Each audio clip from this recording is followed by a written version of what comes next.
Do you kids want to buy a Bitcoin? You want a Bitcoin? It's good, man. It's like a coin. It's like a coin, but it's not real. And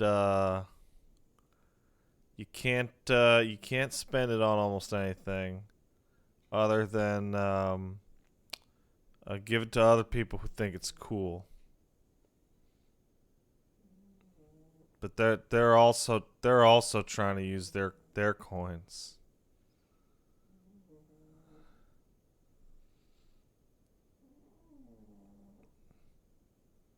This, you know,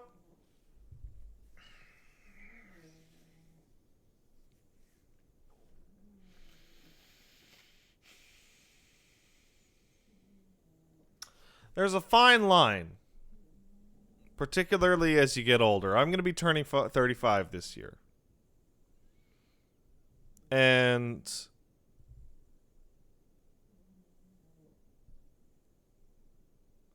as you get older, assuming you have some sense of self-reflection, you look at new stuff, maybe even some old stuff, and you go, that's fucking stupid. That's stupid. And it takes a second, maybe more than a second, to be able to figure out,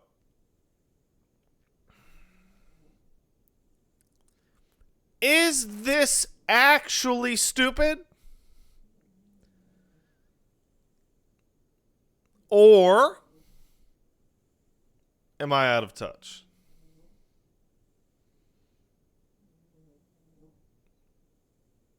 So, I saw a man riding down the street with, let's say, a longboard. And my chest seized up, and I was just overwhelmed with the desire to wish that they fell off the longboard. Just please. Please. And I'm out of touch, but I think they are also out of touch. So that's kind of a weird example to pick. But you look at the NFT, the non-fungible token, which has to be the shittiest name for anything I've ever heard of. And you're like, wait a second. I know what that is.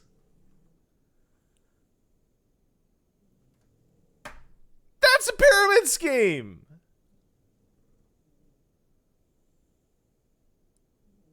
That's a pyramid scheme. I know about pyramid schemes. Spider-Man just linked me to a great thread, which summed up some stuff I already knew. But more importantly than that, came up with the very important distinction that perfectly cemented it in my mind. Let's take art and the NFT art. Right? NFT art, yeah, we're going to make some money. And some people will. Artists, yeah, I'm going to make some money. And some people will. Similar so far. The difference is, when it comes to real art, or commissioned art, or professional art, or leisure art, or religious art, or whatever, sometimes, people buy it just because they want it.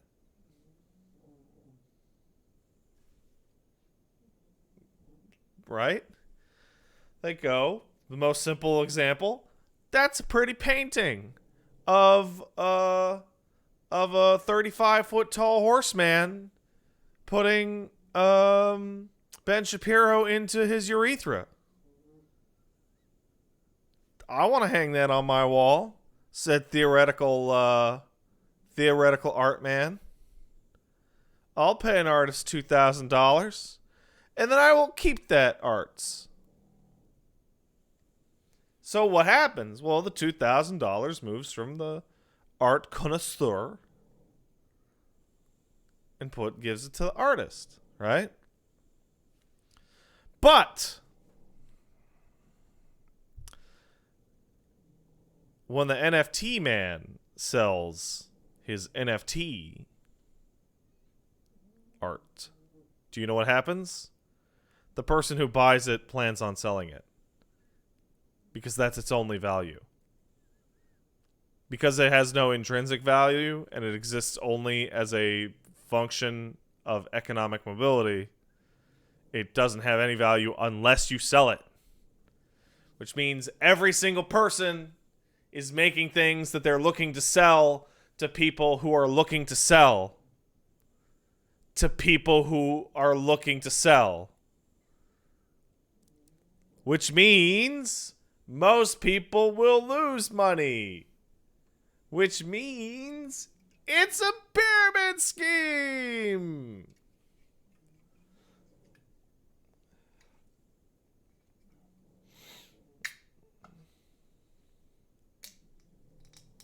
Al Azul, oh my God. Al Azul, oh, that's so perfect.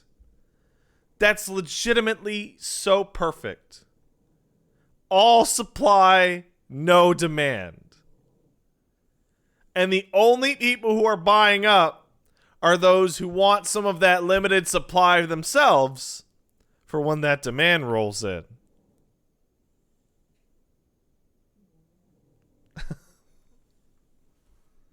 It's gonna roll in. I'm gonna be so rich. I own the rights to this dank old meme, and when somebody wants to pay me $9 million for it, I'm gonna be fucking rich. But do you know what? They're only gonna be able to sell that to somebody who thinks they can sell it for $10 million. And at some point, somebody gets stuck holding the hot potato. You know what I don't get about hot potato? I've never held a potato that was particularly boiling hot. Like, you cook a potato, you mash a potato, it's pleasantly warm. Like, it's like hot, it's piping. Never take the baked potato out of the oven. Not with my hands. I guess not like a whole potato. Whenever I've cooked potatoes, it's always been chopped up potato. We're talking about a whole baked potato. So the whole potato comes out at 450. Damn, that's hot.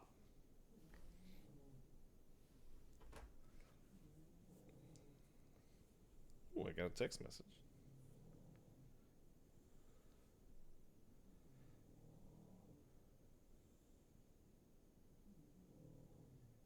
Oh,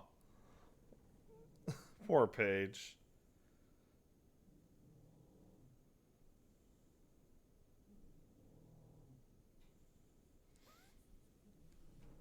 Oh, also, I'm being joined. Somebody took a book out of her hand at a bookstore and bought the book out from her hand. Uh-oh. I made a noise and now dog awaken. Zangief! Hey.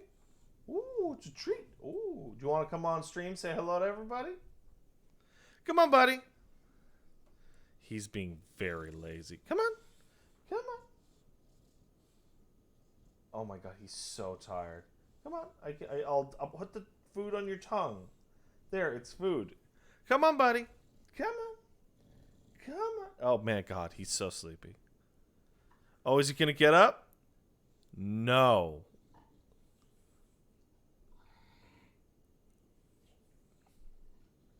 Straight up no.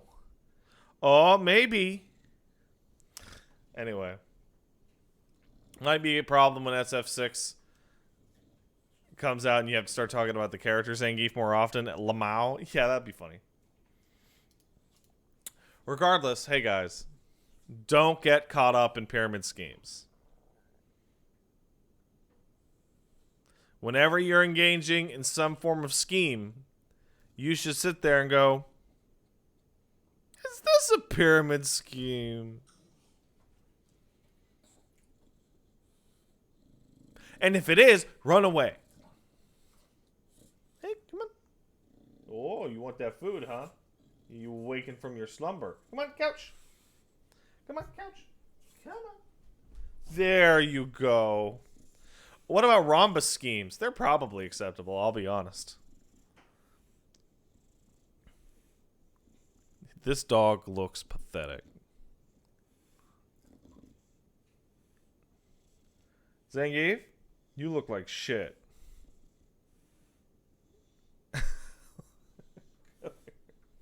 Come here.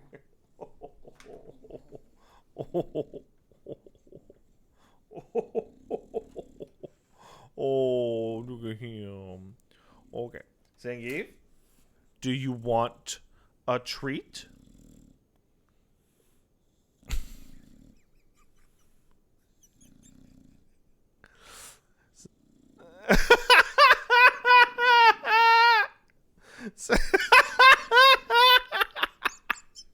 I'm just looking at his fucking face. Oh, come on, high five. There you go.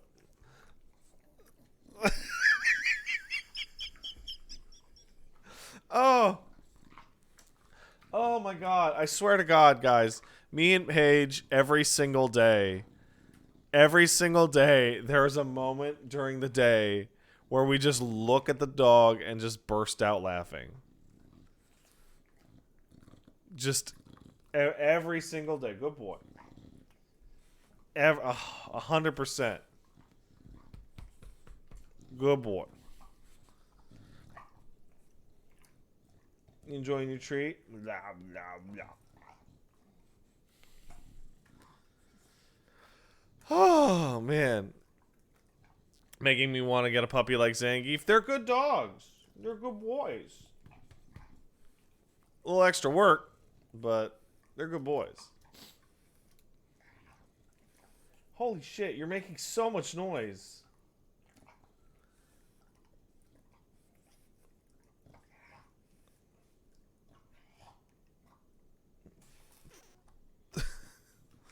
Oh, man.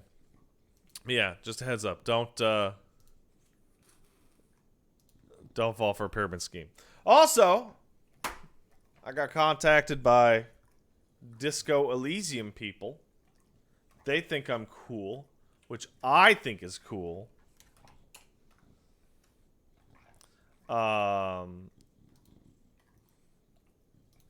And I asked them, bro,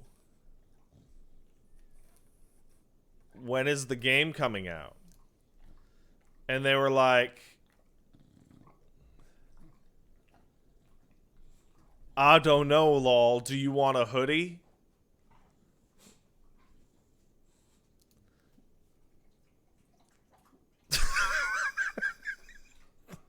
And I'm like, yeah, I'll take a hoodie. It's probably going to be a cool hoodie. I could use another. I could use another hoodie. And I'm like, can I get some codes to send to people? And they're like, yeah. I'm like, okay. So when I stream it, I'll have some codes to give away. So that's cool.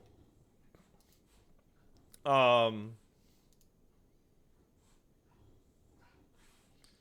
then I'm like, hey, when's the game gonna come out again?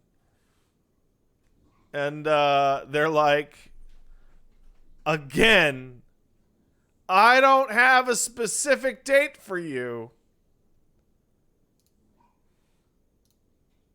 But I can let you know that it'll be real late in March.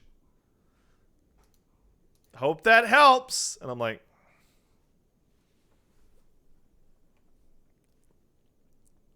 so it's probably like literally going to be on March 31st.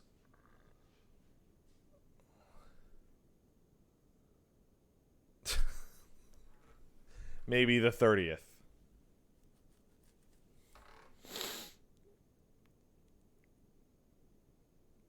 Some people are thinking it'll be the 21st because of a Pink Floyd album thing. I don't know, man.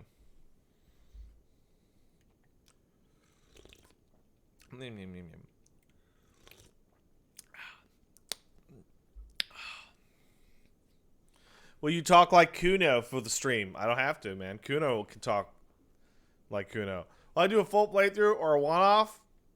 I plan on doing a full thing. And it'll be interesting because Wooly is also going to plan to do a full thing. So it'll be very interesting to see the differences in our cop styles.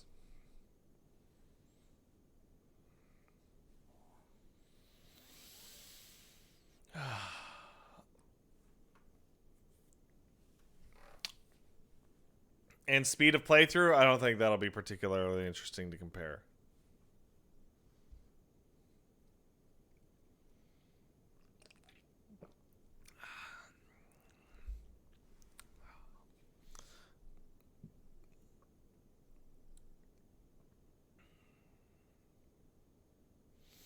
HoboCop? I'm probably going to be HoboCop. Wooly killed a guy, no hesitation, in Heavy Rain, remember? That's right. And when I was like, I can't believe you killed that guy, he's like, listen, I thought he had a... And he started making excuses, and we were like, no, Wooly, no. That man is dead.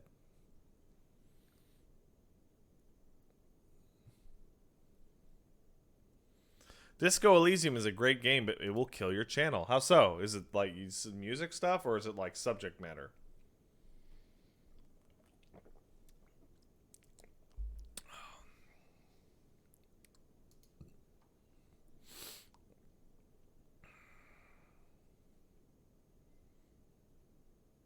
It's slow and not very watcher friendly. I don't know. The voice acting's definitely going to help. Like a lot.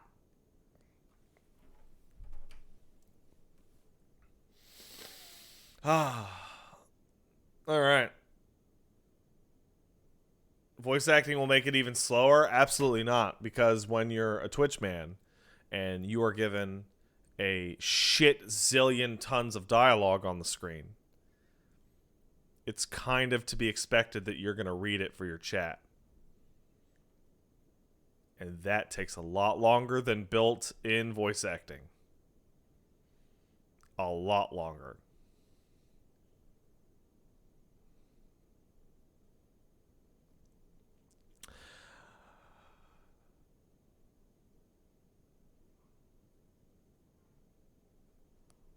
I don't remember. I was just going to say something.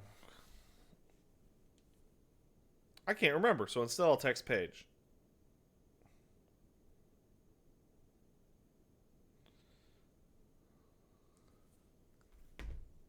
Done.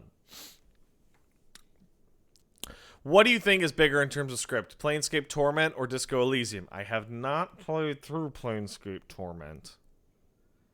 It's on the list.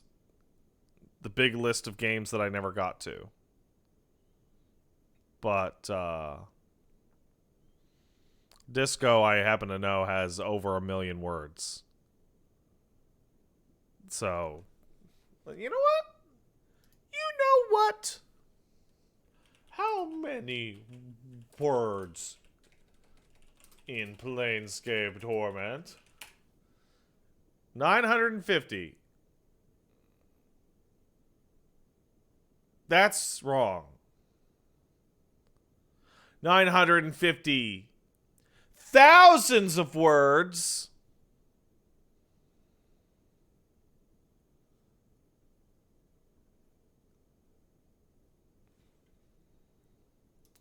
I need to do a calculator. 950 times 1,000 is equal to 950,000 words. So it's just shy of 1 million. How many words in Disco Elysium? Over 1 million. All right, well that's pretty definitive.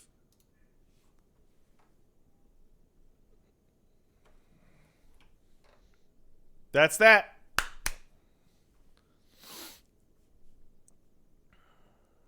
Mr. Monster Hunter stream, so I was going to ask, which monster introduced in Monster Hunter World would I like to see in Rise? That's funny, because a lot of them are in Rise. So, you're actually asking which Monster Hunter introduced in World that's not in Rise that we've seen would I like to see in Rise? And I would have to say...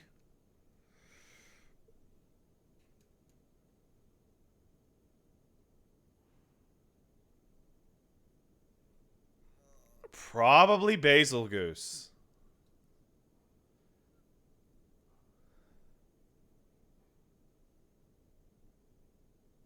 That dude is awesome. Saren says that they'd like Zamtrios to come back. Dude, Zandrios is legitimately the most fun ice Pokemon? Ice monster to fight in Monster Hunter.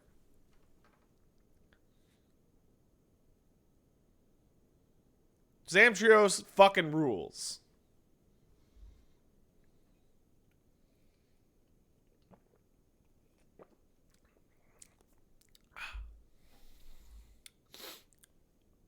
All right. Well, today, gang, we're going to be doing a KotOR. We're going to finish the KotOR 2 as well. Kind of excited. Don't know how much is left in the game. I'll be quite honest. If this was the base game, I'd say we have like an hour to go.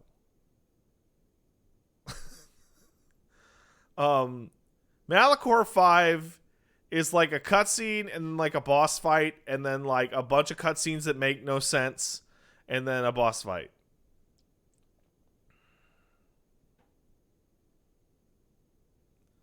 In the original. Like, it was really short. You know what? Let's go check out how. I did not finish Disco Elysium. Me and Paige were both playing Disco Elysium, and we both got about 5-6 hours in, but we ran into a problem. She was playing there on her laptop. I was playing there on the TV, and we both had to keep like not playing it or like using double headphones so that we wouldn't spoil the other one, and it was like a mess, and it kind of killed the desire to play it. Why didn't we play it at the same time? Because me and Paige don't play games at the same rate. Is Malachor 5 restored?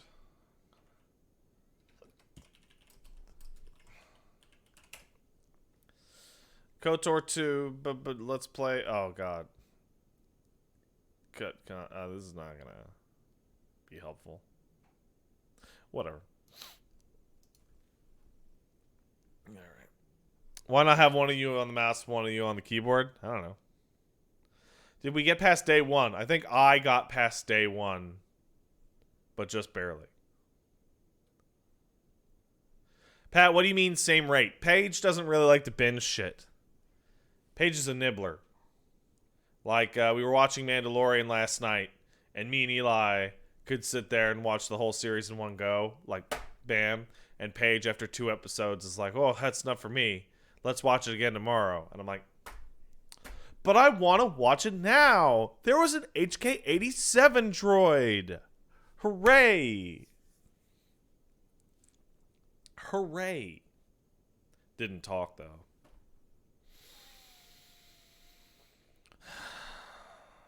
Bummer. I actually literally did clap when I saw it. I did clap when I saw it.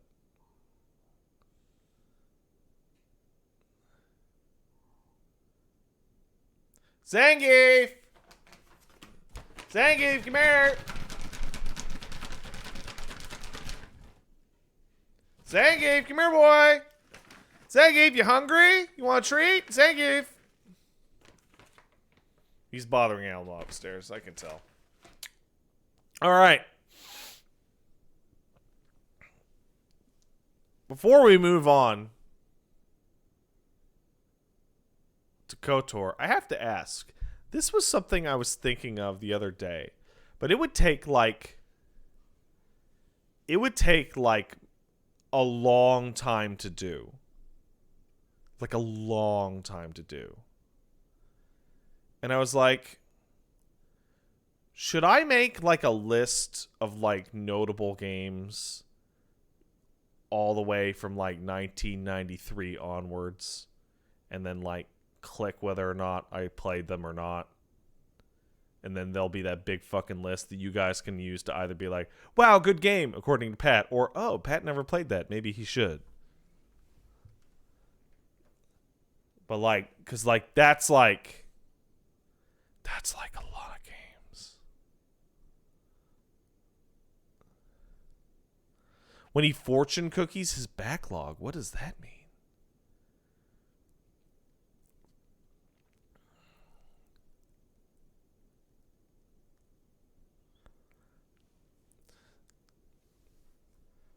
What does that mean?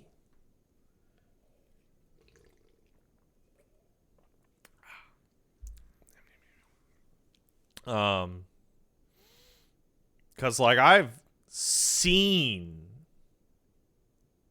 a lot of games. Like a lot. Can you excuse me a second? Those two are fighting upstairs, and I don't care for it.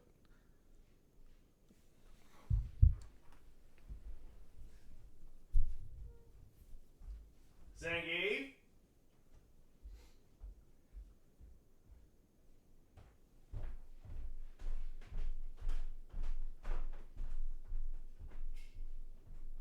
Zangief, you have to leave your brother alone. Come on.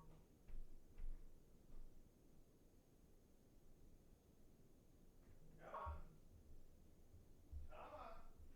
This way. Come on.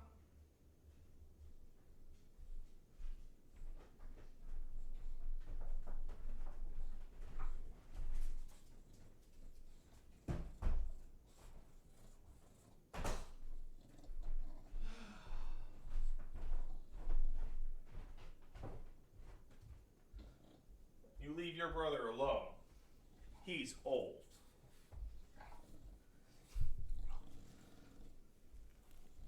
Alright. Hey guys, I'm back.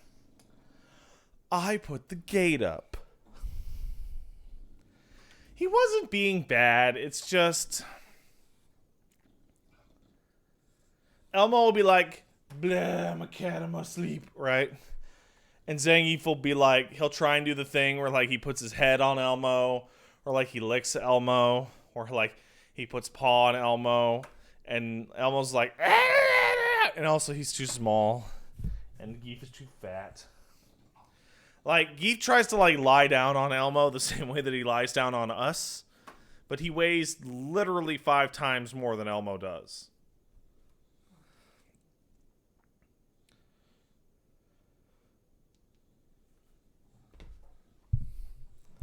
And Elmo will like Elmo will scream and blah, but he won't move away because he's like, maybe he's like, I don't want to move. This is my spot. Anywho, let's thank some people and finish off KotOR2. Because, man, I'm ready to be done with KotOR2. I kind of feel bad that it came out this way. Man, parts of this game fucking drag. You know what's funny? This game has the same problem Outer Worlds does.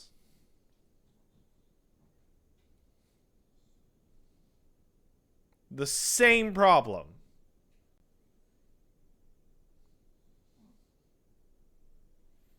Just gets progressively worse? No.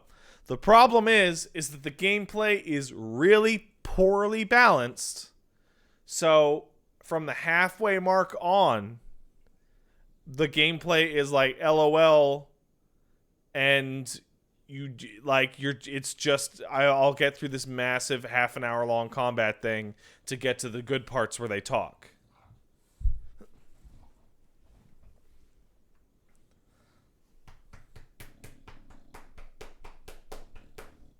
What's the difference? The writing is a lot more interesting in KotOR2. There's so one of the writers for Outer Worlds contacted me on my stream. He was the person who wrote the first world, Backwater. I forget what it's called. And the first world on Outer Worlds is easily Edgewater, easily the best part of the whole game. And I feel bad because the fact that he only wrote that one planet means, oh, other writers wrote different planets. That was a bad move. That was a legitimately bad move.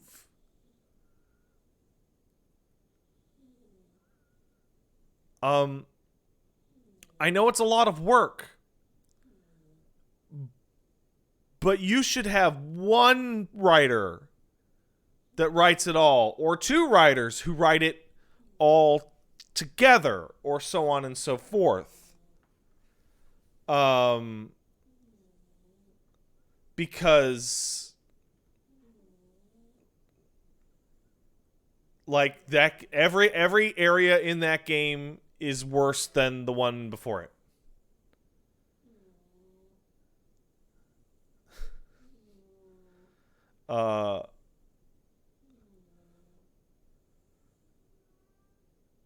Every single one. It's like, wow.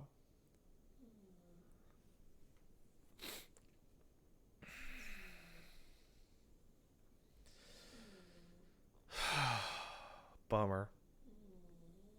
That game was supposed to be the new Vegas.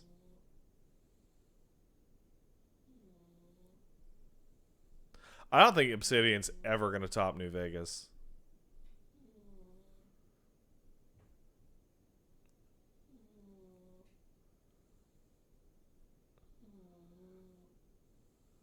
Like, are you serious? Now Elmo wants to come down here.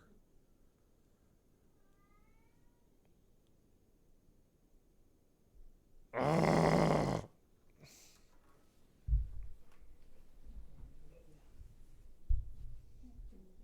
I give up. Kids in this house, I swear to God.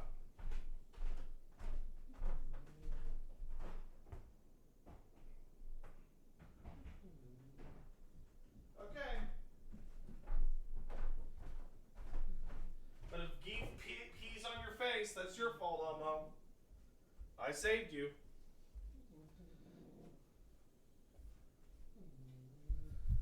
You know what?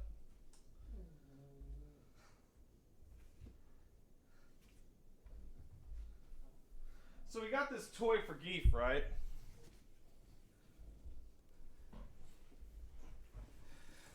And he likes it a lot. There's only one problem. Well, it's a pizza, by the way. There's only one problem.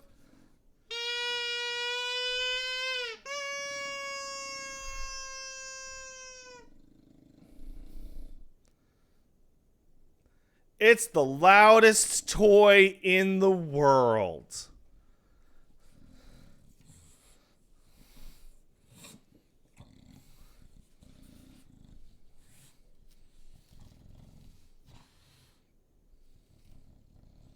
And he loves it. He loves it. Sorry, buddy. You can't have the pizza while I'm streaming. You can't have the pizza while I'm streaming. No pizza for you.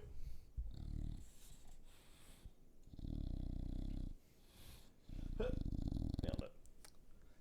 You can have any of your other toys.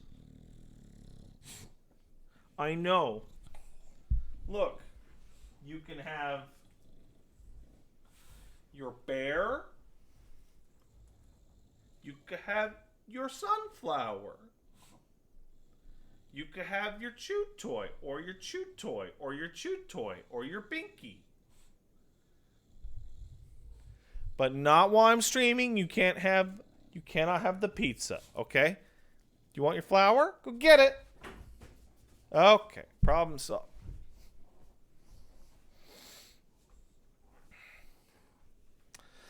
Alright, let's thank it to people. Retinol Gaming sub for 5. This finale of my favorite game of all time. Good for you. Gloom Tangerine sub for 5. Hey Pat, first, congrats on the engagement. Second, I was wondering if you could settle a debate I was having with some friends. From what we see in the shows, are there any good parents in Starfleet? I say absolutely not. Yeah, there's some good parents in Starfleet. They all die. Every good parent you see on screen in Starfleet fucking dies. Cisco, he's a good dad. He's not a very good person.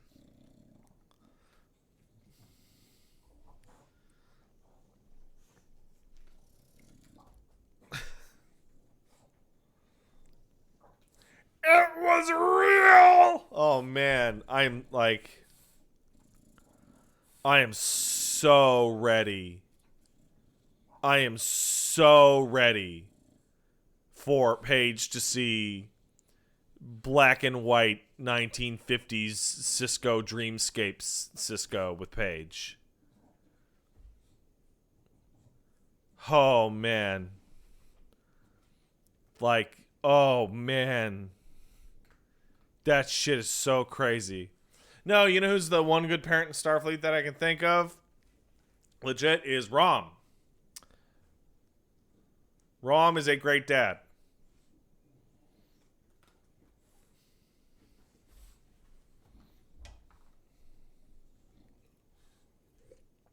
After the first or second season, when he goes from being a murderer to a legitimately great dad.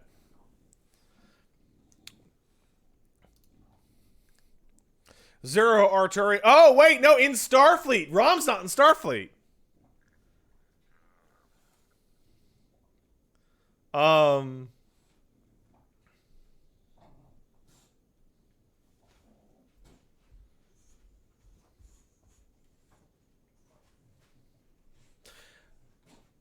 Actually, here's the thing. Here's the thing for real, though. Even if somebody's a good parent on screen, on the Starship Enterprise or whatever,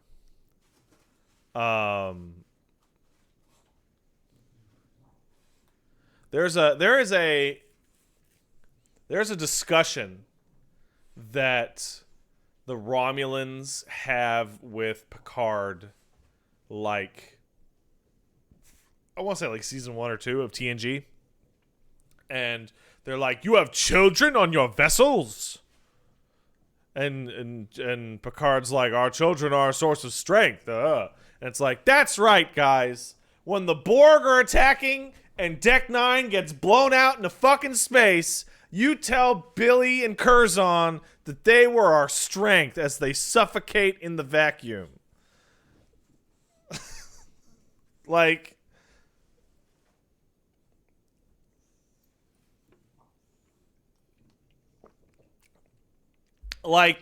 It's wild. Because if these were purely scientific vessels, that's fine. But sometimes Picard gets a call, and they're like, dude, you got to get down to the neutral zone. Romulans on their shit. You got to be right there. If there's going to be a fight, you can fight him. And then Picard goes to the daycare, and he goes, Happy Picard Day! Oh, right, we have children on this ship. Better not fight the Rommies. Children. I'm using that. That's good. That's a mistake, but I'm keeping it. I don't know what I'm keeping it for, but that's good. Doesn't the Enterprise have the ability to detach the civilian quarters from the battleship part, and they barely ever do it? They do it like fucking twice ever. They get into so many fights on that goddamn ship. So many fights. Hey, Zero Arturia kicked in 34 months. Hey, Pat, how's it going? Also, the Guilty Gear Strive withdrawal is for real. It sure is, man. That's how I'm doing. 22cc Stomp kicked in 7 months. As NFT actually stands for New Fun Toy for Zangief. I know that's a reach, but please laugh. Ha ha. Ha. Electric Emissary sub for 9, thank you. Mobile Beard Unit kicked in 846. Hey, Pat, Paige, PP, and Pig Dog. Pip Pip from England.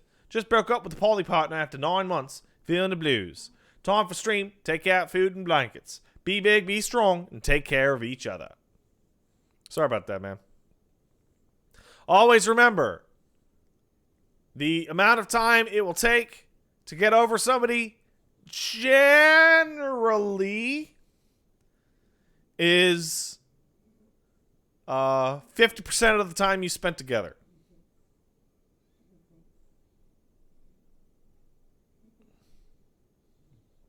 Which, if you're getting the divorce after 10 years, shit.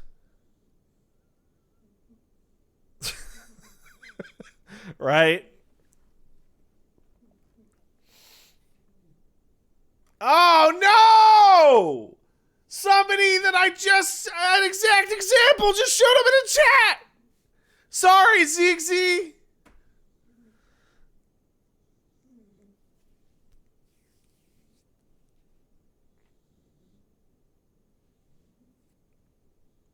Yeah, you can do it. That's rough, buddy.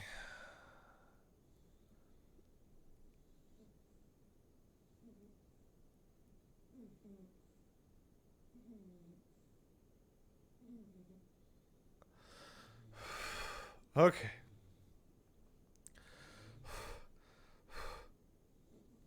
Hey, Cujo Fire 990 kicked in 41 months. Thanks, man. Oh, I've been here for too long. Help me, I'm old. No help for old. Tokenized Twitch kicked in $5. Thanks, Tokenized Twitch. I have now tokenized your complaint about NFTs. Give Zangief one pet. Oh, I mean, I can't not. Or I would be forced to auction it off for less money than it costs to watch it live in terms of electricity. Oh, so stupid. Bassoon Typhoon kicked in 500 bits. Thanks, Bassoon. Hey, Pat, finishing up my last session, I've started learning about using cognitive behavioral therapy, also known as CBT, to treat patients. I cannot keep a straight face. It's the worst. Thanks for the streams. Back when I learned about CBT, it wasn't CBT yet. It was just CBT. But now, CBT can also mean CBT. And so you end up with, like, some absolutely hilarious shit. Like CBT is a proven and effective means of treatment for people suffering from anxiety or depressive disorders.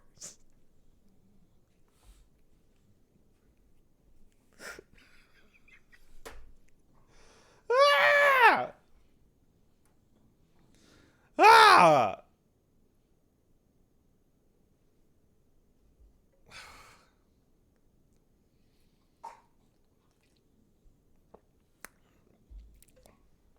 Oh, man. Oh, it's unfortunate. CBT is actually quite good, though. I don't know about the other one. Undenizen, sub for 9. Thanks, Undenizen. Oh, hi, Pat. I just got done watching the last KotOR stream, and the Twitch ping came up. I said, fuck off, Pat. I'm watching Pat. It happens. It happens, man.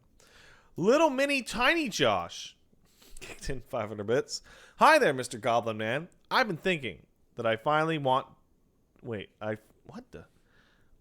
been thinking that I finally want to dive into the cosmic horror of the PC nightmare. But I don't really have a lot of space in my room to set up a full desk.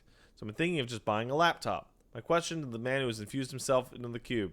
What's a great starting gaming laptop? Anything I need to know before diving in? You probably can't go wrong with like an Asus or an Alienware or something like that.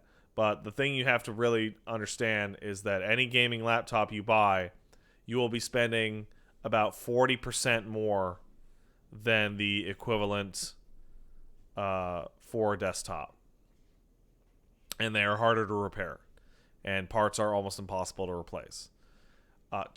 Unless you are using your computer in a travel context, like you fly all over the place for work, or you're a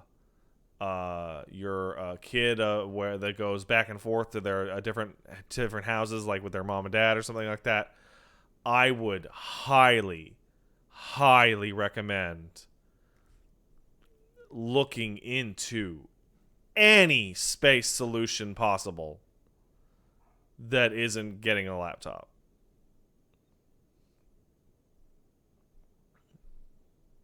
If you do, I don't know anything about them, but Josh Mann says that you can check out Linus Tech Tips, and that they recently reviewed a bunch of good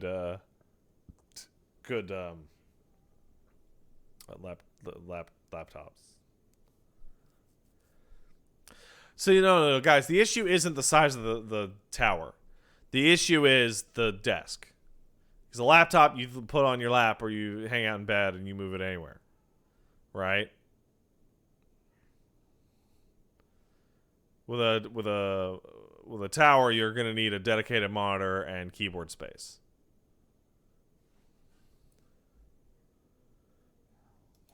Hey, Trash Fox kicked in 15 bucks. Thanks, Trash Fox. Thanks for letting a scaredy piss baby who really likes unique video game stories like me experience Silent Hill 2. You're quite welcome. I genuinely feel that I mean, it's not about my feel. Like, Twitch and YouTube revitalized the horror genre. For a while, anyway. And that's because people think these games are cool, but they don't want to spend money on a game that they get an hour in and can't play the rest of. Right? Yeah. Gustamar, sub for 5, says 5-month subs. Hell yeah, Pat. Want to sell me on your favorite Monster Hunter Rise weapon in 5 quick points?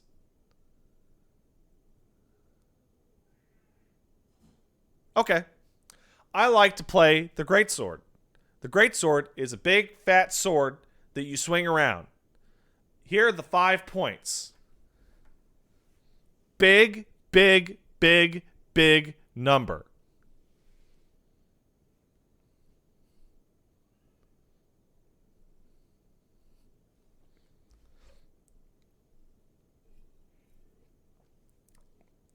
Nailed it. Mommy Milkers. That Mommy Milkers Twitter shit's the funniest thing I ever did see. I didn't type out Mommy Milkers. What are you talking about? I will sue you. I will sue you. That is a fake tweet. That is a Photoshop. Bro, I'm looking at it. It's on my timeline. You deleted it. I would never. Unbelievable. Can you guys excuse me a second? Those children are fighting again, and I suddenly terribly need to use the restroom and have little time before disaster. So I'll be right back.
go.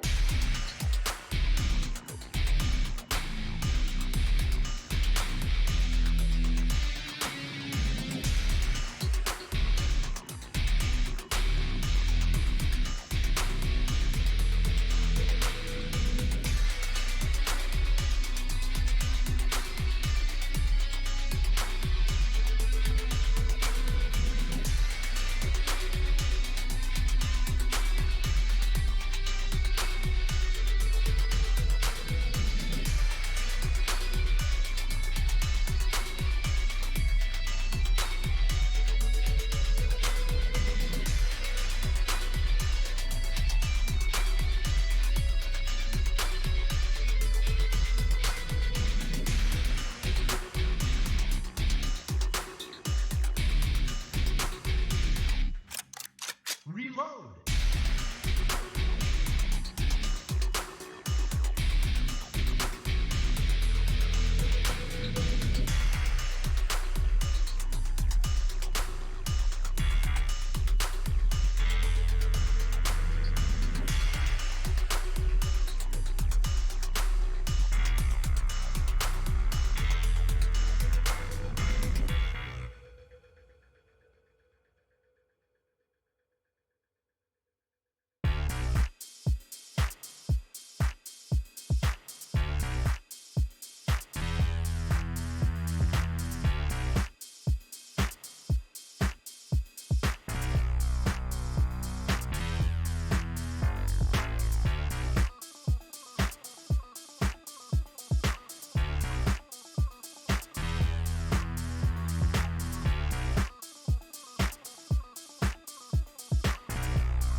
Let's go.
Let's go.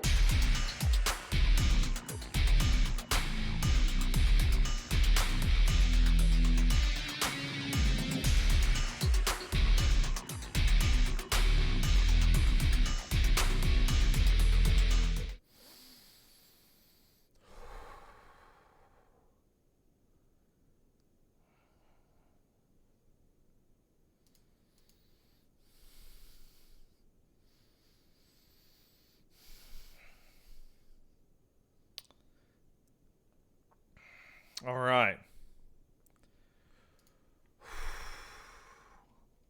All right. Let's quickly finish this off and finish the KotOR.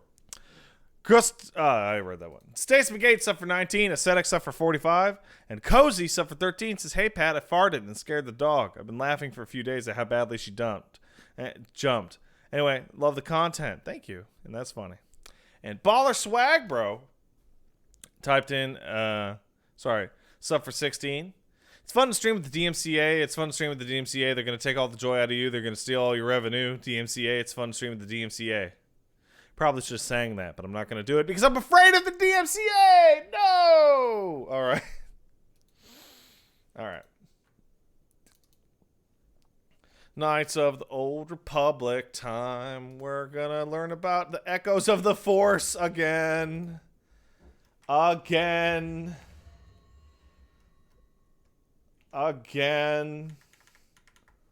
Always the Force. Jeez, you people with the Force. The Force this, the Force that. Why didn't you just ask for some? There we go. And boop. No music. Great.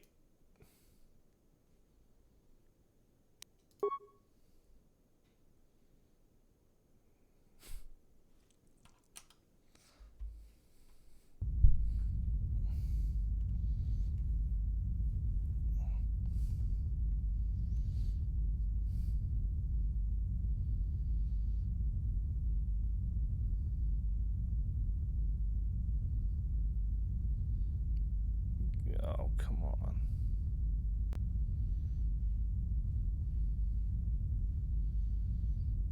Oh, come on.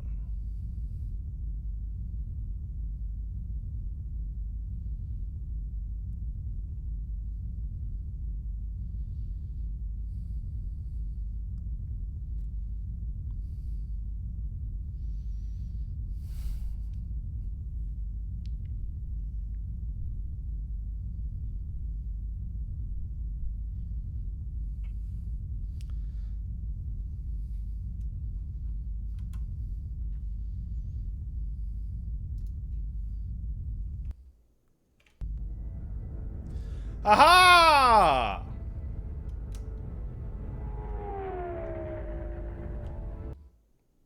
What?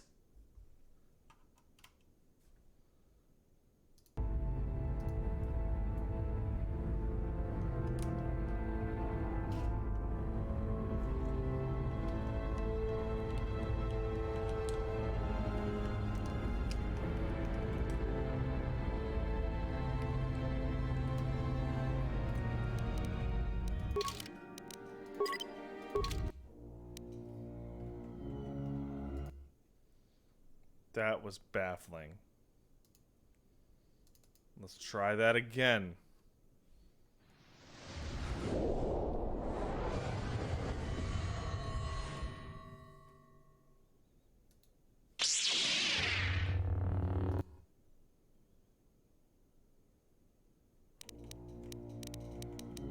All right.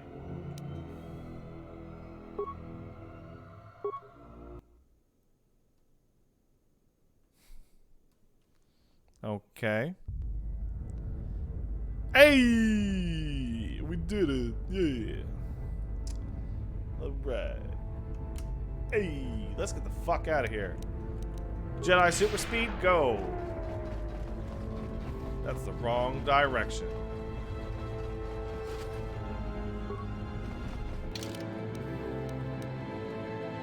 That seems super loud. Does that not seem super loud?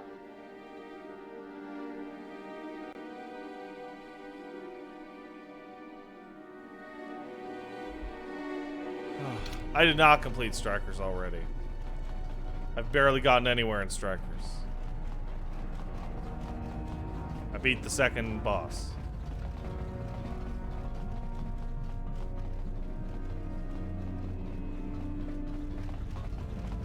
What? Ah! Right, left. I'm picking away at many games, but I keep going back to Satisfactory. Do you remember that part where I was like, I'm gonna start a new game in Satisfactory so that I can stream the new update and be up to where I was last time? I'm past where I was last time. And I don't mean last time on stream. I mean last time in my fucking Hills game. I have to unlock trucking, and I'm gonna unlock truck networks. Makes me doubt whether or not I should stream it at all. Instead, stream something new like Factorio for one session. Because I'm not sure how enjoyable it would be to be like, we're gonna set up a smelting base. And, you know, just do that.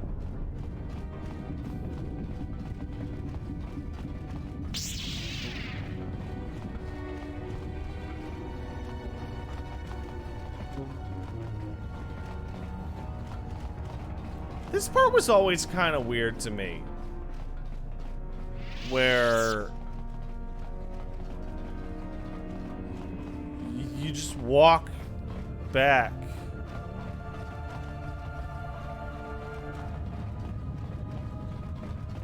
You know what I mean? Like you just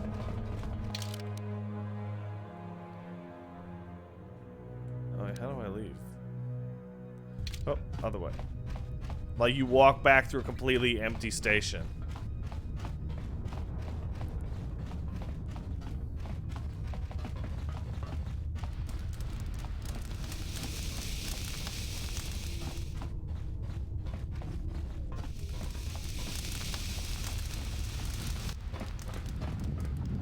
Yes.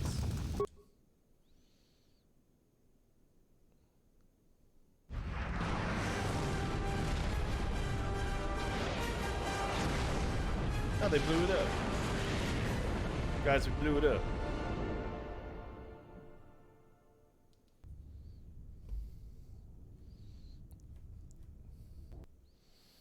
Kind of weird that once you beat him, they don't just go, would you like to leave? Yes, no. You know what I mean?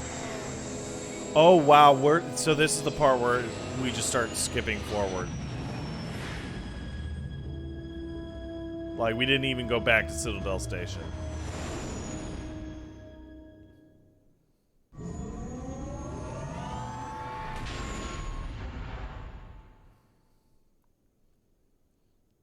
In fact, I don't think we've even talked about where we're going.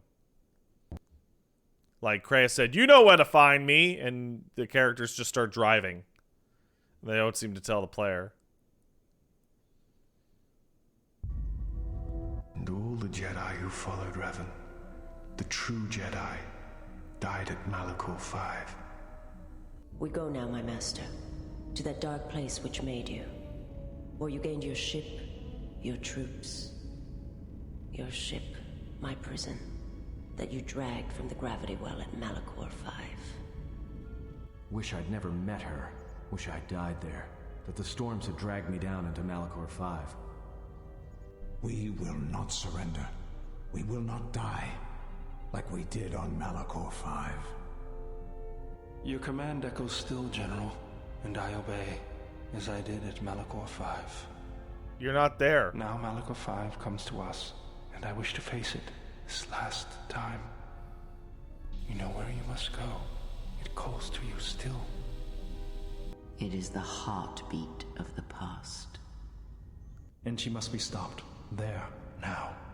Or she will bring the screams of Malachor 5 to the galaxy, just as we carry the echo all this way. Baldur, you're not there. Why are you talking to me? I think you might actually even be dead.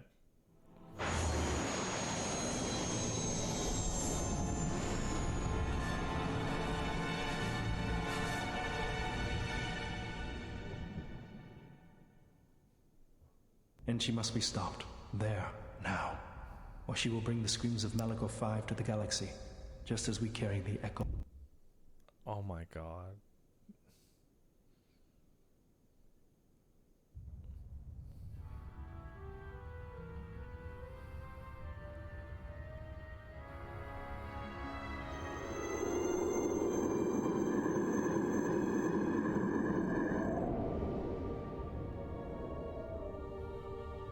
I'm evil again! We know, Kreia. We know.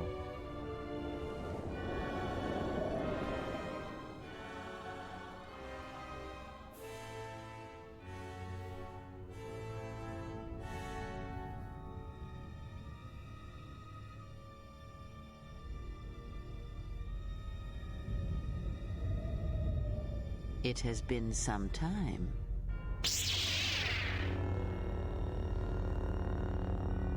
You were a fool to return. I spared you once. I will not do so again. Spare me? Ah, yes. No, you simply did not learn the lesson I sought to teach. That your strength is as meaningless as the strength of my hand. Why have you returned? Because now I understand why the exile did what she did. There is much to be done.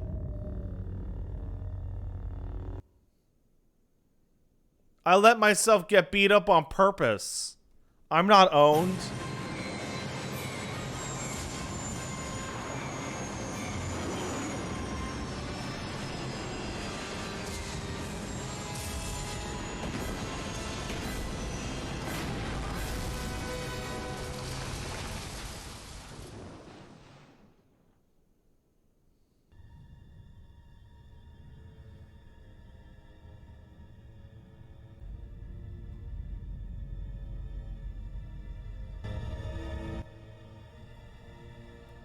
Oh my god. Oh my god, this shit is a mess! Still! Master, she is here. I know. What is thy bidding, my master? You are to do nothing. When she arrives, bring her before me.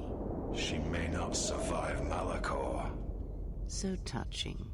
Can it be you still have feelings within that shell? Master, what will you do to her? You know what I shall do. You who wear my teachings so well. I will break her. She is a blank slate upon which my teachings may be written, as you well know. Leave me. Await the arrival of the exile. When she comes, bring her before me. But if she could be turned to the dark side, dude, I'm dark side as shit. And then she's like, no, not that dark side. Only me? What the fuck? What am I gonna do? It's probably gonna be really hard.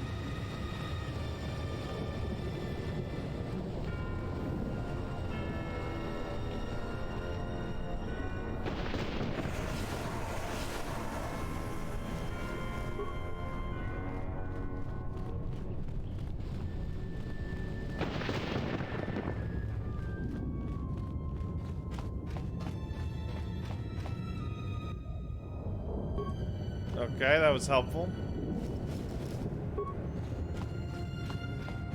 Throwing out random items. So I gotta be real, I barely remember this at all.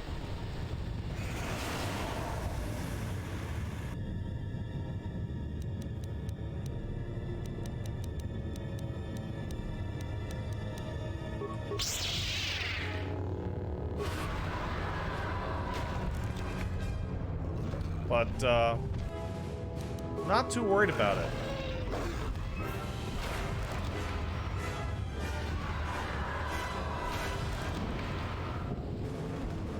Not too worried about it.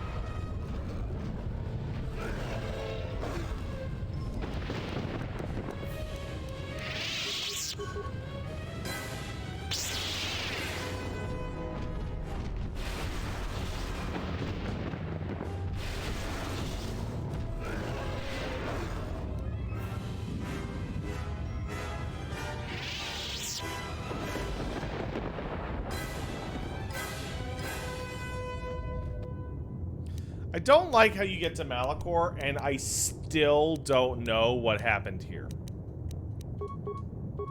Still here.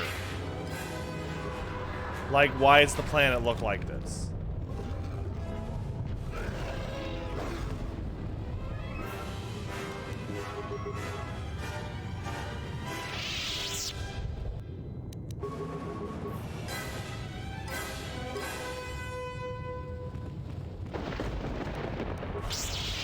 Almost like parts of this game weren't finished.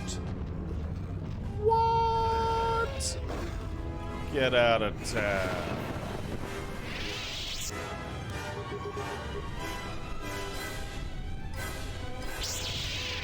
I did not skip the dialogue that explains what happens here.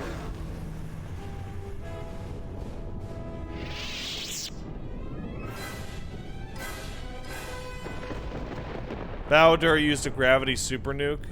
Did they tell you this? I definitely did not get that.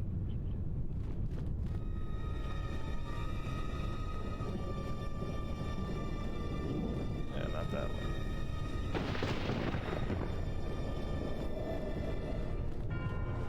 Oh.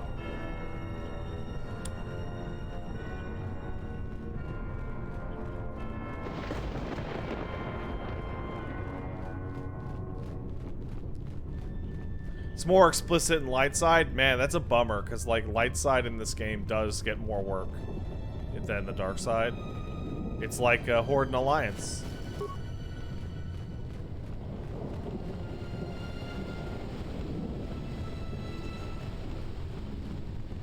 Fucking Alliance are such pussies. Get a tram and fucking 2 trade hubs? What the fuck?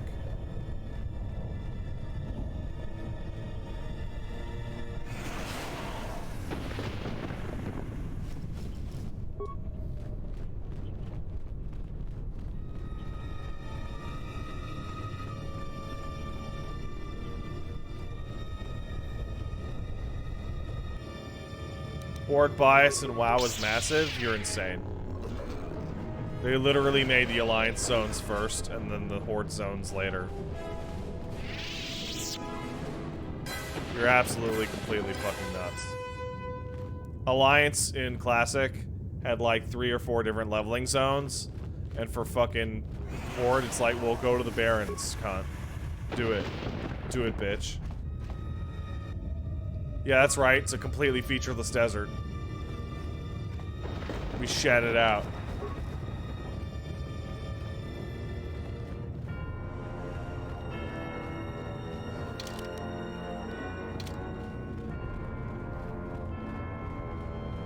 Yeah, it's only got 1 flight path. You don't need more.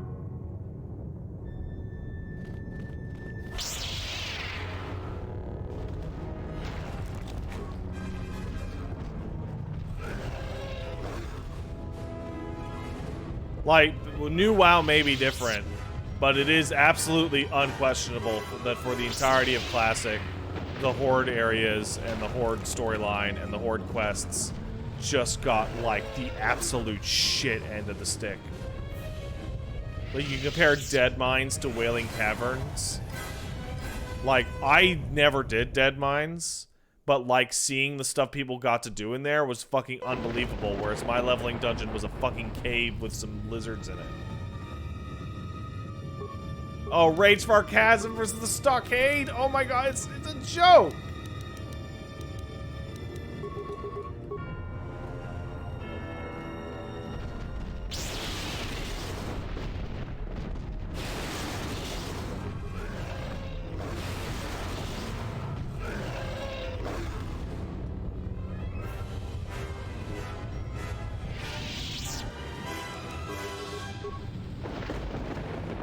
Oh my god, Malachor is so badass.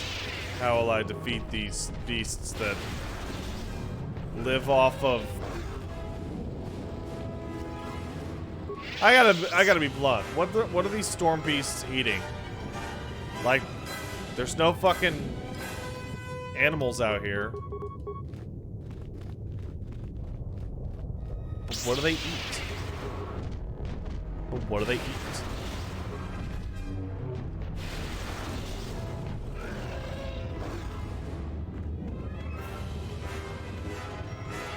each other? That's not sustainable.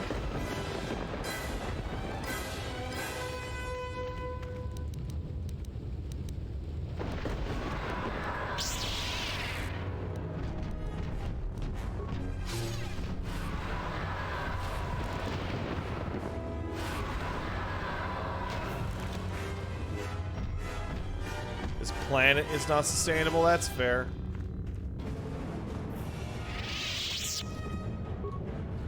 Arcajeth's rogue? Who the fuck is Arcajeth?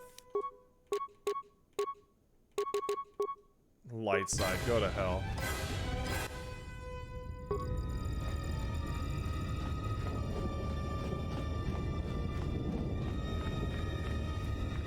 Is literally Lonesome Road before Lonesome Road.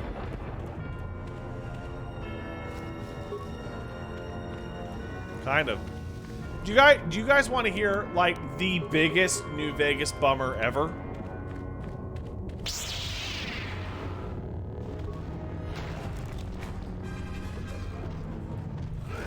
Like oh man. In New Vegas, originally, Ulysses was supposed to be a party member.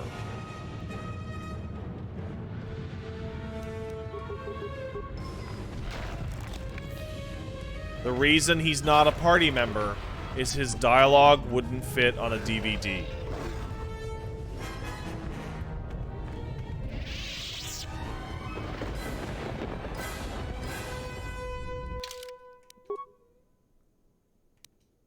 Ulysses has like gigs of dialogue.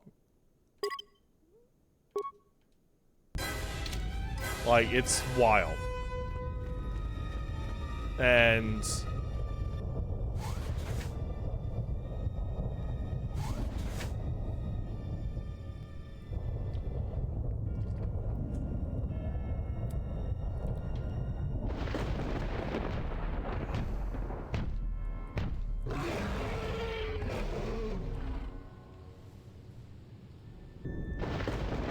okay. It's a bigger Storm Beast.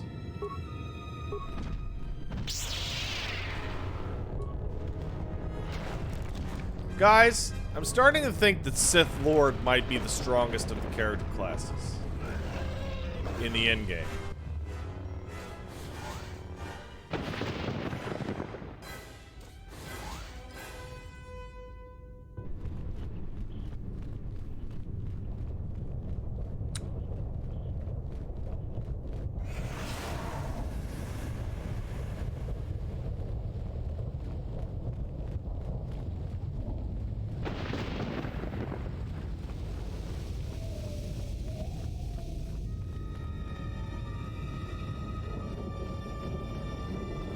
Oh, we're getting into some more structure here.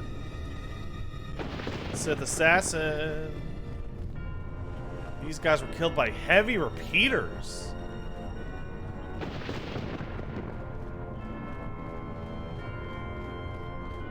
Kreia doesn't use heavy repeaters.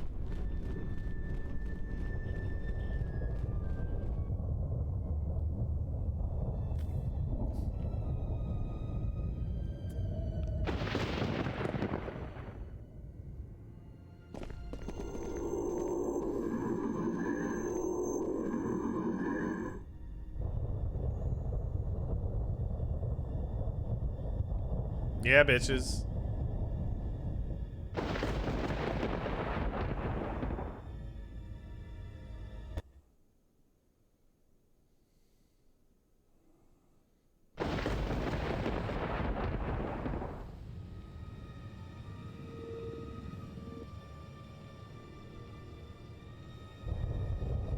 If you are watching this, and what the General suspected was true, the Sith are striking from the graveyard of Malachor 5. The ship the Sith Lord was on was one of the vessels damaged in that final battle. If you reach Malachor's surface, the mass shadow generator can be undone, provided there are enough vessels intact within the orbiting debris or buried in the planet's surface. Use the sequence I am unlocking in your memory banks on the engine core of any vessel you encounter on Malachor. If my calculations are correct, 4 vessels should be enough to power up the mass shadow generator and undo the damage that was done in Malakor. Oh, so this is the stuff you were talking Which I about. did. Once the sequence has begun, it cannot be stopped. So make sure the General is off the planet before triggering the sequence. Otherwise, there will be no retreat. I know your weapon systems are minimal, and I don't know what awaits you on Malakor's surface. Try to avoid contact with any potential threats. Follow your programming. When the engine systems are activated, it will disrupt the gravitonic anomaly, keeping the planetoids fused together.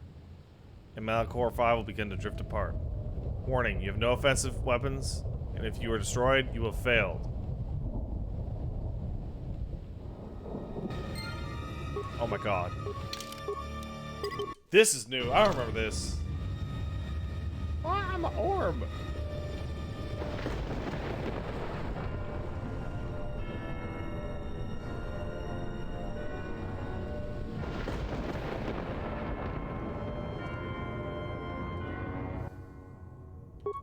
Sequence 1.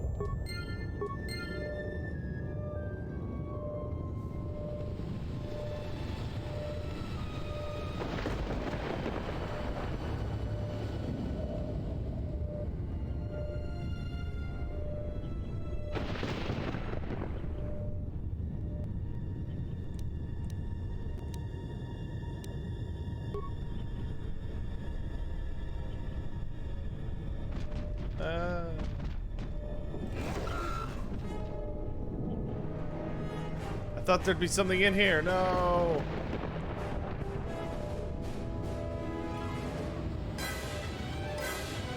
Well, you are very fast, though. 1. Okay, what?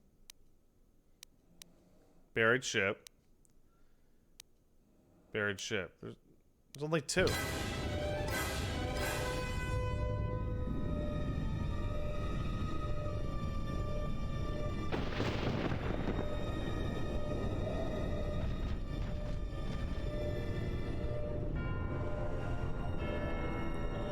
Oh, okay.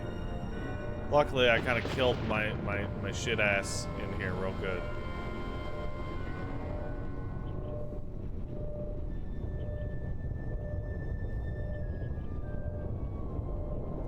Can't you only die here if you didn't clear out any monsters? I mean, you have to clear out a certain amount of monsters by default to, I mean, physically pass through this area.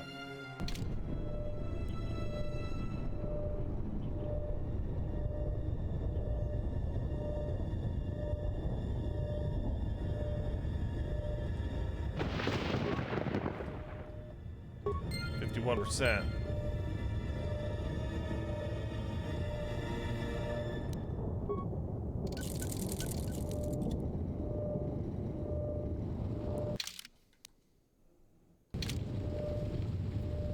Now this is gonna be tricky because I didn't explore this bit.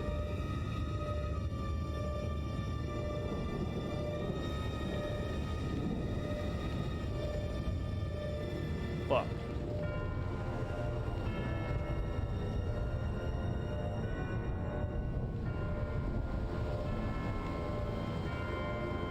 Fuck. I can stealth past everything? Yeah, I guess that's technically accurate.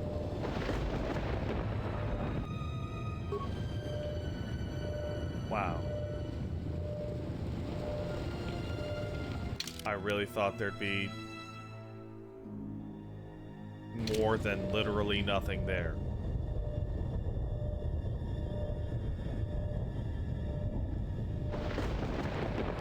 Stealth in games that don't have direct control of a character almost universally sucks. Like, stealthing while moving around with your controller like this or whatever, that's great. Stealthing by moving with a, like, point and click or, like, statistically, terrible.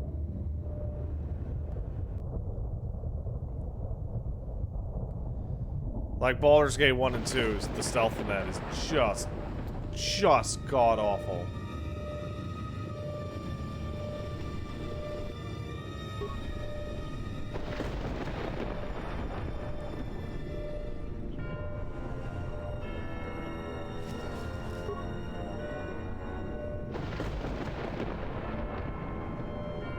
is gonna be rough.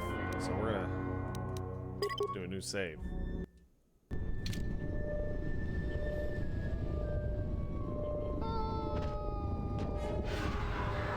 Can't catch me.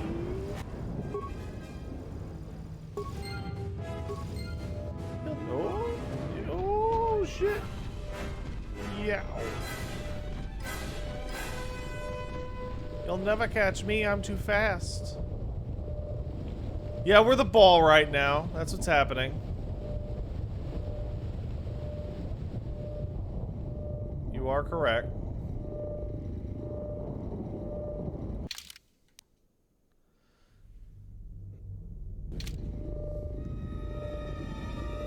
It's the orb stream you all wanted. That should do it.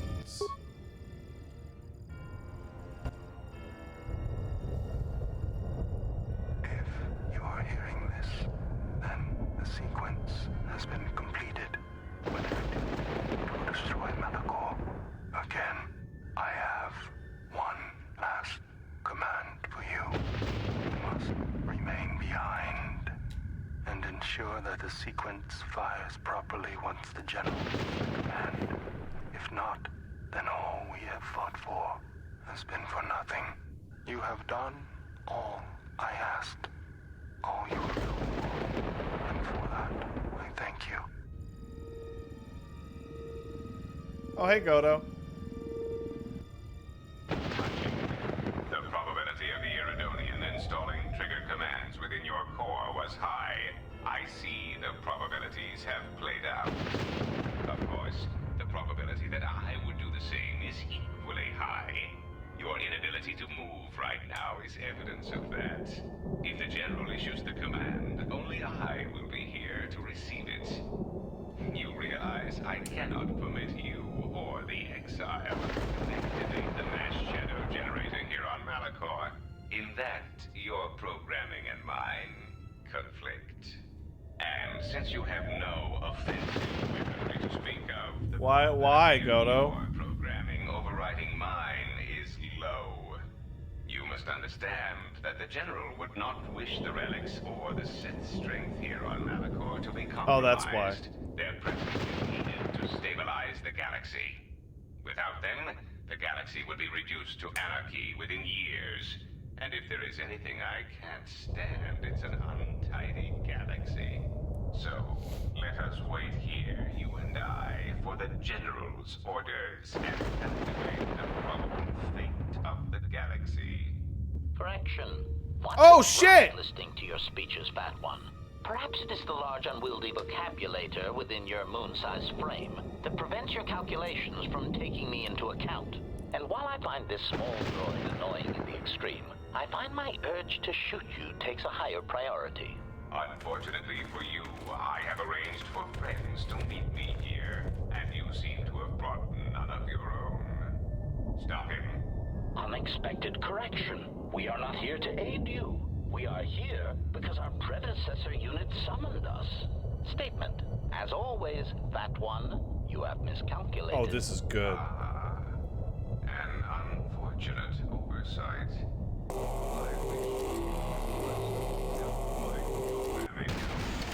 Either way, the Republic is Observation. I thought he would never die. Yay, HK is gonna save the galaxy!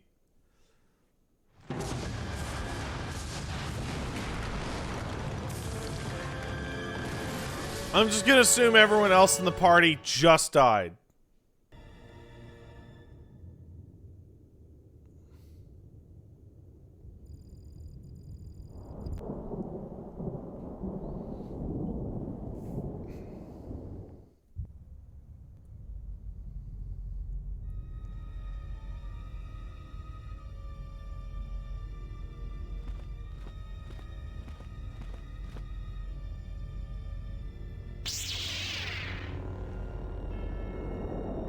Wait, how did you all get here before me? Children with lightsabers, but not Jedi, I think. Come close. Let me look upon you and see. Mika doesn't have one. Teaching has forged. wasted pawn of the Republic, a blinded slave, and a fool. Which of you wishes to try yourselves against me? As you can see, I am unarmed. You, perhaps. You are a wasted pawn of the Republic, young one. I hope she kills him because he got no lightsaber. Even with your wide-eyed innocence, your naive love for others.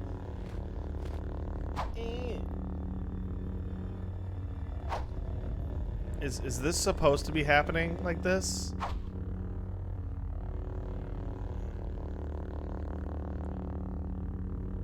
Think before you throw away your life for her. Think of everything you will lose by dying. Your lusts unfulfilled, a dance unfinished, a love requited. Think before you give it. But is he supposed to punch her, or is that just because I only have a weapon on him? You, blind one, you have hungered to strike me down ever since you saw the bond the exile and I share. Can you feel the force running through me, even past the veil, past your blooded eyes? You know you cannot win. Force runs strong within you, Treya. But in the howling of a storm, it is difficult to hear the whisper of the blade. You have forever been the blind one. You were given a gift few are ever given, and yet you let your gift of sight warp you, twist. You think your existence under your lord was torture, Miraluka? I will make you see. Oh, you didn't even. Oh shit! Oh shit! Oh shit!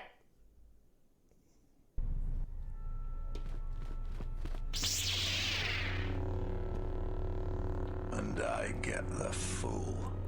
Funny. That's just what I was thinking. Oh no!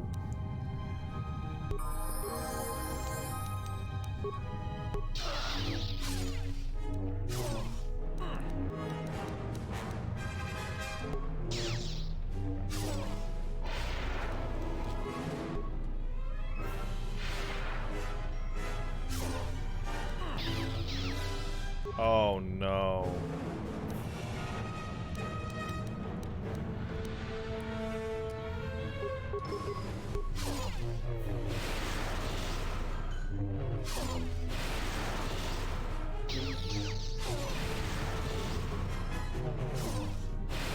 Uh-huh. Okay. What if I don't know, leveled up? What if I did that?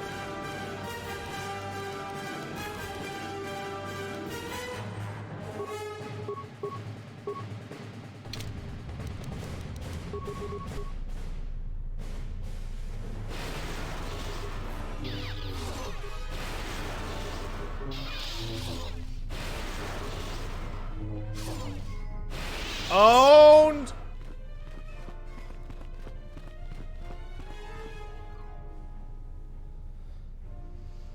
Whew!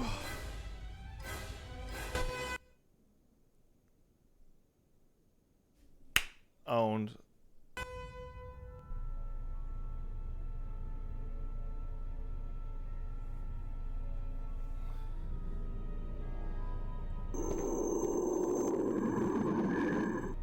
When the exile enters the Treyas Academy, Wow, she that will be was faced the with a choice. worst quality sound effect ever. One path, assuming she survives, will allow her to save her friends, but she shall be the weaker for it. The other route will lead her directly to this place, through the ones that have hounded her steps from the beginning, and she shall have her vengeance. Show her every respect when she arrives in these halls, Lord Scion. This I command you.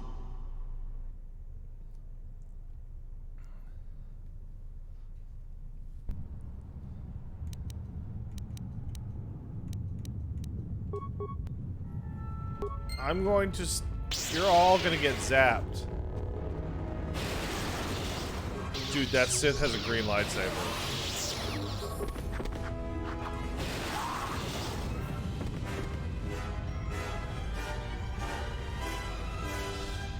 Wait, if I go after my party, is this like a actual... It'll be a decision, right? Like I can choose which way to go?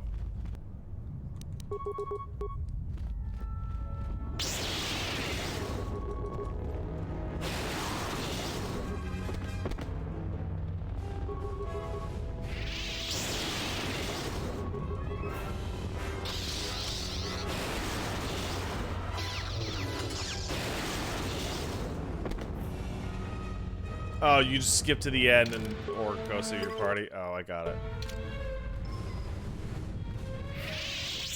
How do you know which way is the way that you go?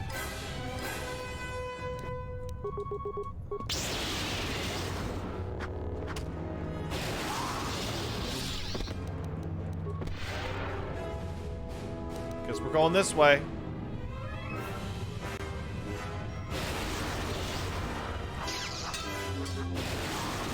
Wow, you guys are just... Nah, you guys are doing a great one.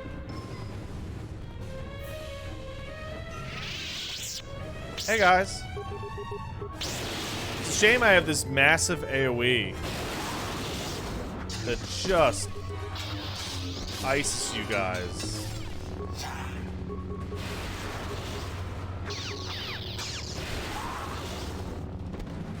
Like, no problemo.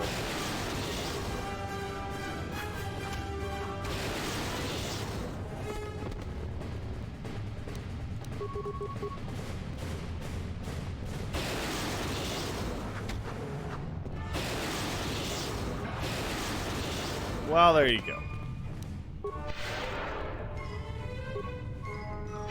So there's the proving grounds that way.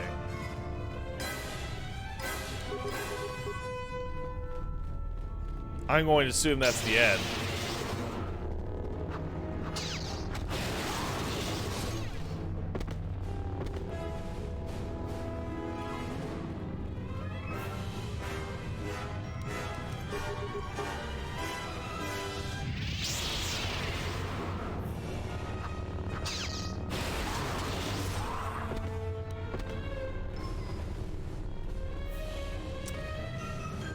I don't remember this, so I can't say whether or not it's improved. It doesn't seem probably as busted apart as I remember. I remember originally playing through this and just being confused. Just so confused. Like, just constantly going, huh? What? Why? Like, the whole time.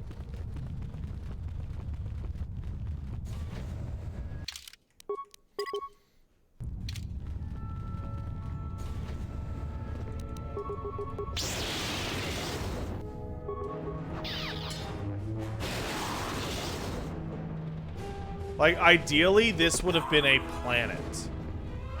Similar to, like, Corbin in the first game.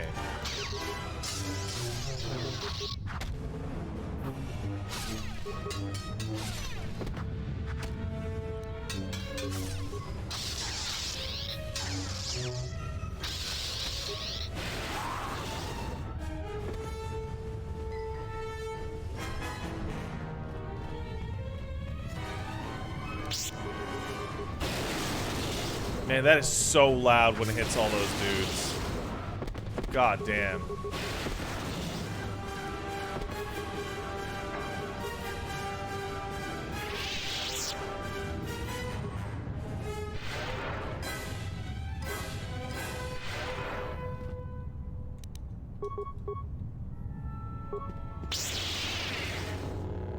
Could you imagine if it also had a stun effect?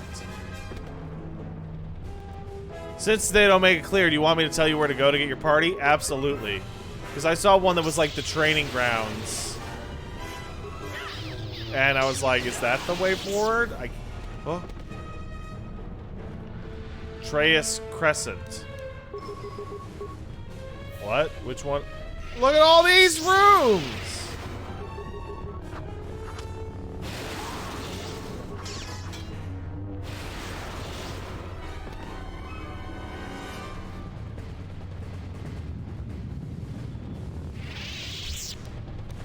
Dude, how are you supposed to tell? That's big annoying. How are you supposed to know? Crescent is for kill the party. Proving grounds is save the party. Can I save the party and then kill the party?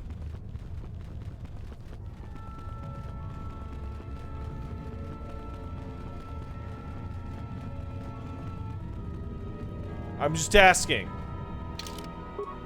You know, I'm just chilling. You know, just a cool thing you could do.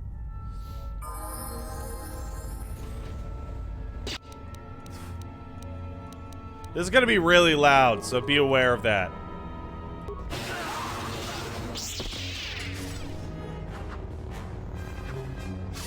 Wow, excellent work, Sith.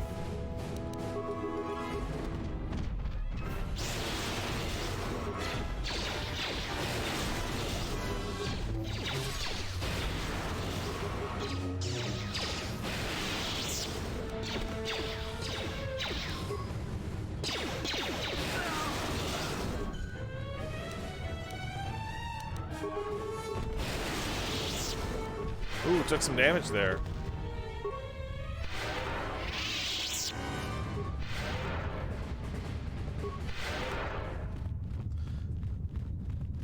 One of these things that actually does bug me quite a bit.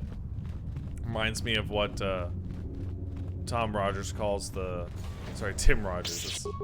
Tom Rogers doesn't exist. Or maybe they do. But Tim Rogers calls the Trinket Ultimatum in his FF7 Remake review. Which is like...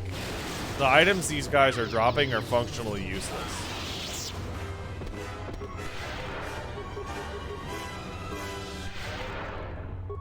You know? Like, there's no point to them.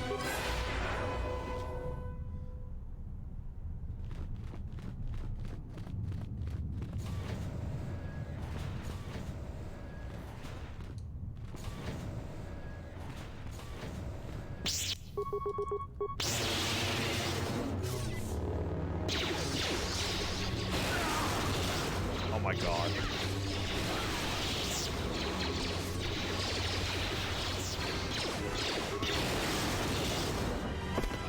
Yeah, I'm really worried about being exhausted for the boss.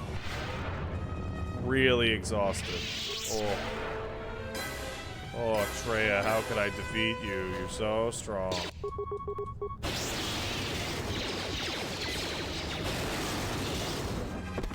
It's just impossible. One of the earliest lessons she teaches you is that by stealing people's struggle, you can gain their strength. There's probably enough people in here to gain a full level.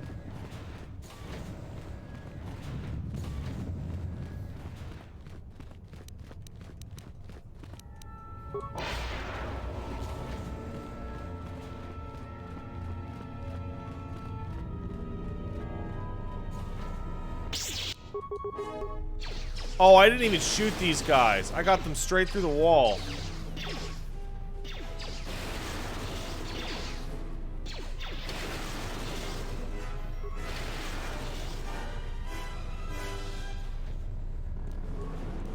What?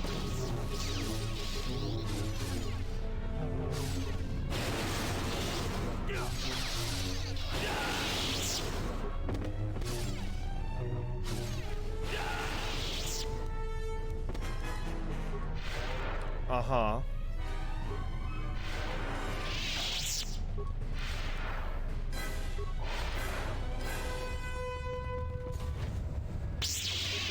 This is a little absurd.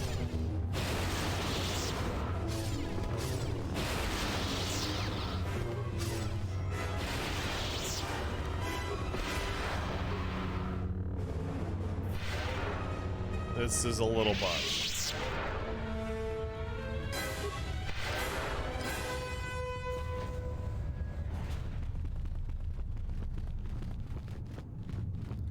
Well, also, why is this area so fucking big? we just did the Ravager, which was a giant shit fight.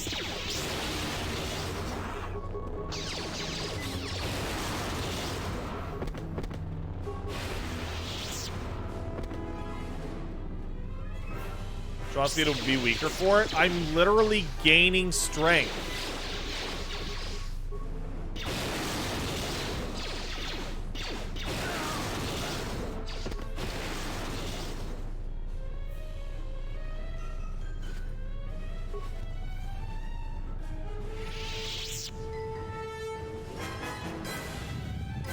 Is this the exit, or is the party somewhere in here? God damn it.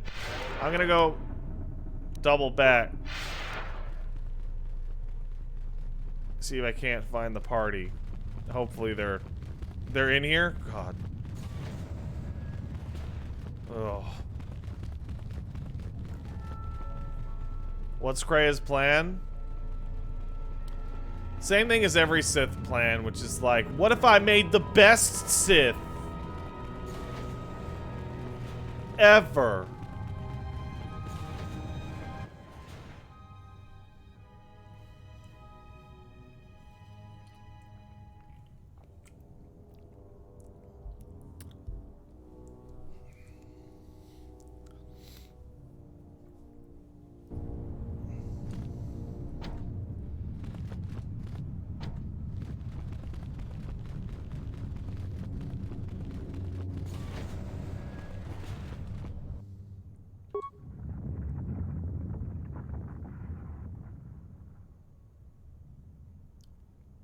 Damn it.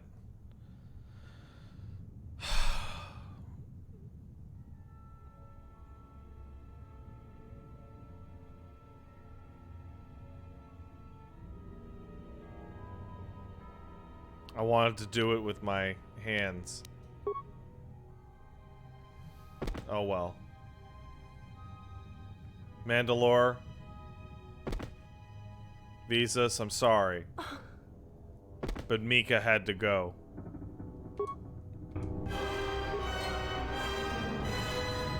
He had to go. There was no other way.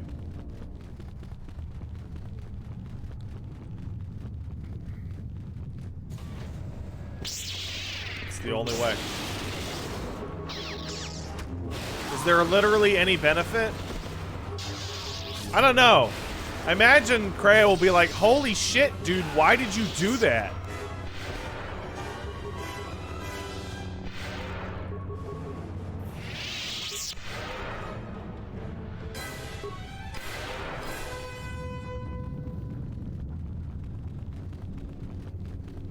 Didn't I teach her to hold her breath? Yeah. She forgot, though.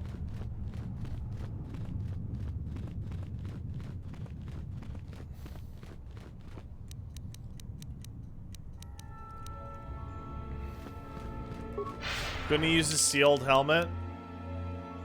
Wait, that wasn't my whole party.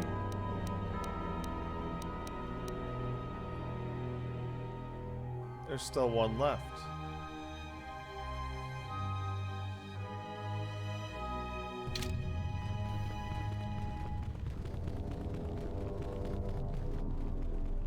Atom!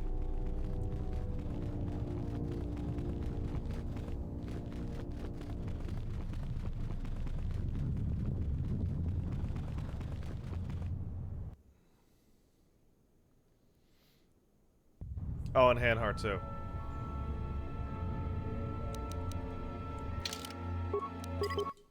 I don't think Hanhar shows up.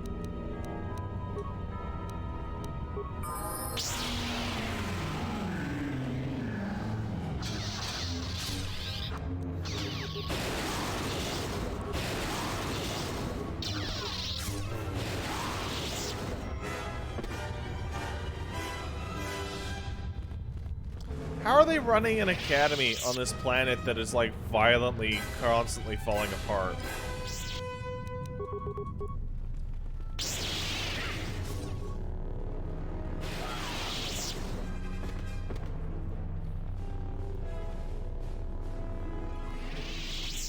Space magic, got it. My mistake.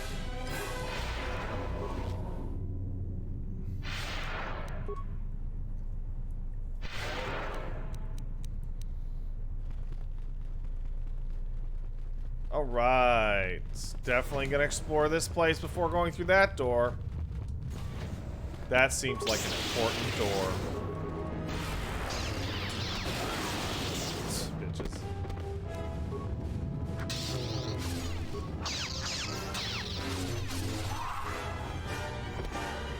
Wait, that's the crescent.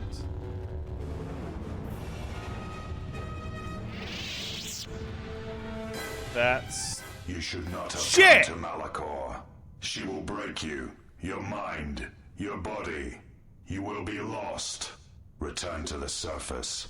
Let the planet claim you, as it claimed the other Jedi. There is no reason for you to suffer at her hands.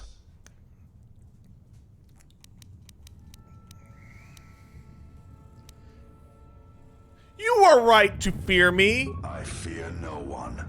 For while the Force is with me, I yet live. What is this place? It is ancient. A relic that survived the destruction of Malachor. It was always here. Far before the Mandalorian Wars. It draws death and hate to it. Channels it. Atrocities feed its power. And with its power, it creates hunger. Many Jedi have been consumed by it. But where'd it come from? It has been here for thousands of years. It is a place where the Sith teachings run strong. It is the threshold of the borders of an ancient empire. Kreia says it was a place of reflection for the ancient Sith. A gateway to their lands. It drew Lord Revan, and it calls to her as well. She said that the teachings here will lead one to the Sith, the true Sith, and all their shadowed worlds. This place led Revan to the graveyards of Korriban and beyond.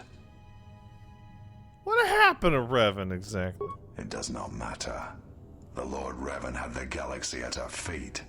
Could have made it strong. At the height of her power, she left this place. Fled this galaxy.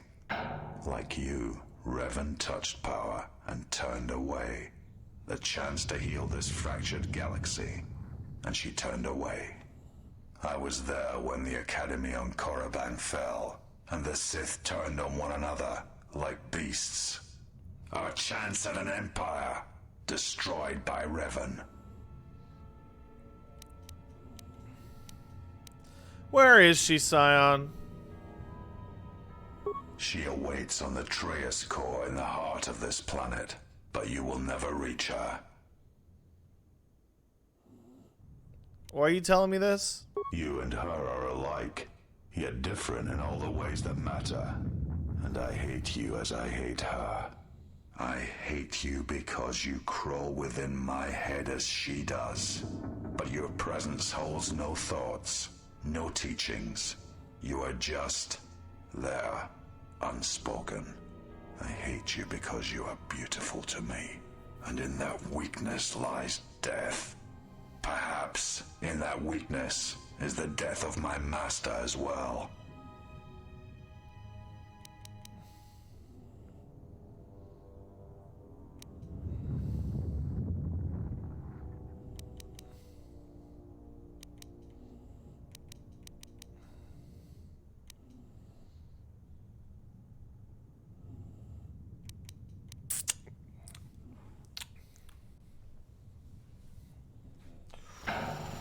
I'm a huge fan of one skill being exactly the same as the other, just as says lie and truth.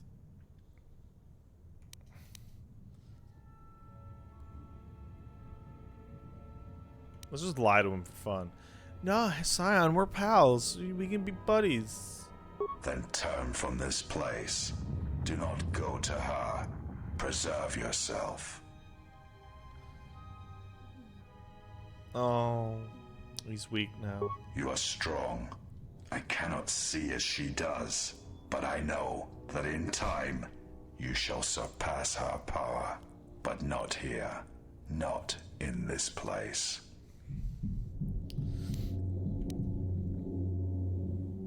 We'll see about that. You ready to get fucked up? I am ready for you, exile.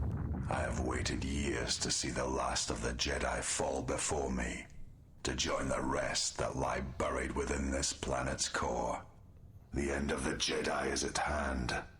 Whatever you say, buddy.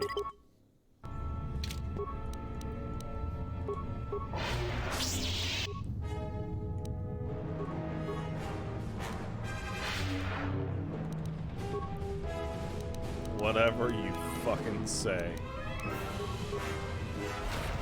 Uh-oh. Uh-oh. Motherfucker. Now you realize the true power of the dark side. As long as the dark places of this world flow through the cracks of my flesh, I cannot be killed.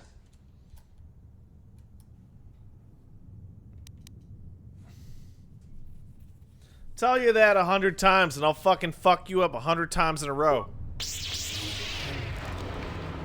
See, like that.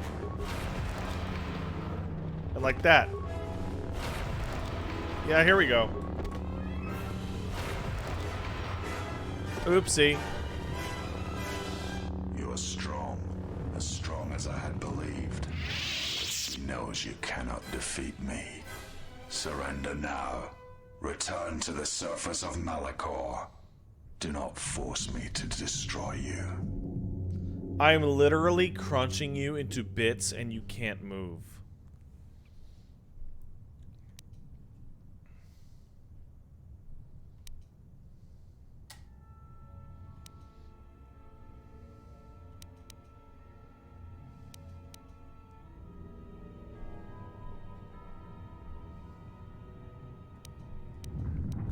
She chose me because I gave up the Force, you idiot.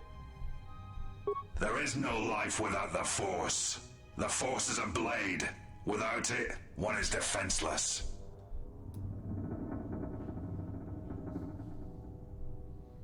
I mean, you're kind of a pussy, Scion. You're a huge pussy. Those are the words of Jedi. Jedi who over thousands of years have never turned from power, from inflicting their will on the galaxy. They know power. The only weakness is not seizing it when it lies before you. Dude, fight or die. Just don't threaten me. If you will not leave this place, then I cannot allow you to pass. Hello, darling. If you go before her, you will be broken. I had to poop on stream. If killing you will spare you what lies ahead, then kill you I must. Also, I'm just beating this guy into dirt. It's so sad. Dude, this ability is ruining these boss fights. This is so funny.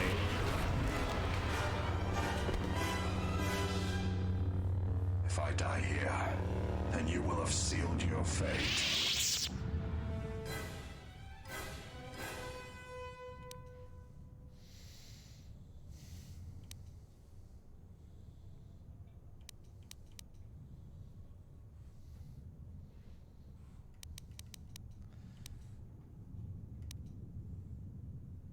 Sign, even if you win, you're still gonna get killed. There is truth in your words, but there is nothing left for me except my master. Oh, he's even weaker because now. It is the power that the Force fills me with. To survive, to inflict the pain on others. I can die 100 times exile and still I will rise again as strong as before. Yeah? Is that actually true? Is that? I don't know.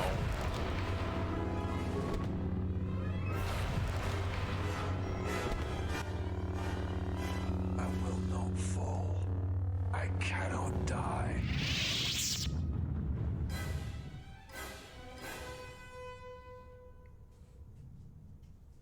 Get up and I'll prove that you can die, bitch. Why? Why did she choose you? What makes you able to defeat me? Defeat me here?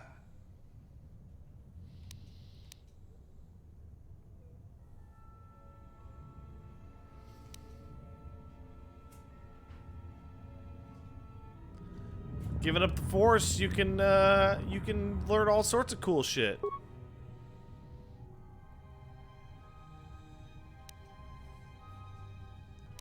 I've beaten you, now admit it, and crumble into dirt. You have defeated me. Flesh and belief both cast down. Kreia, she will try to break you, to teach you how far someone can fall. Her weakness is you, as you are mine. I am glad to leave this place, at last. I feel like they should have had a custom animation where he literally falls to pieces.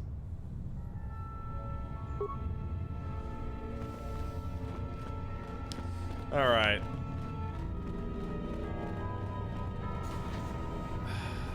It's a nice warm-up.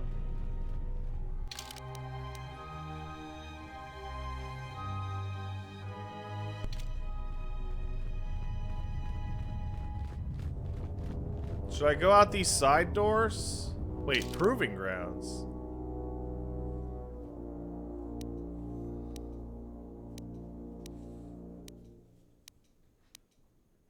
Trey's prison? What the?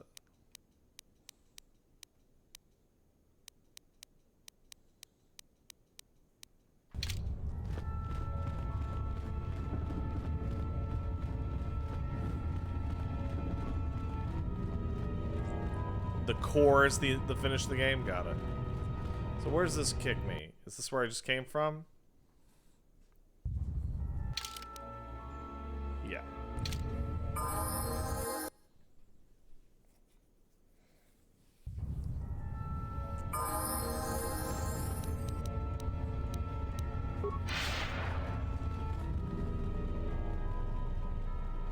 He's been a rambunctious shithead since you've been gone. Oh, he won't stop. He won't leave Elmo alone. But also, Elmo has also been a shithead. Because I locked Elmo upstairs so the Geef wouldn't bother him. And then within like 10 minutes, he came down to the gate and was like, me. And so I let it up. And then Geef ran up and started bugging him again. And I'm like, I literally don't know what you want, cat. I don't get it. You seem very stupid. It's true. Oh, look! More Sith. I wonder what we'll do to them. That's right, gang. You heard it. Zap. Whoa!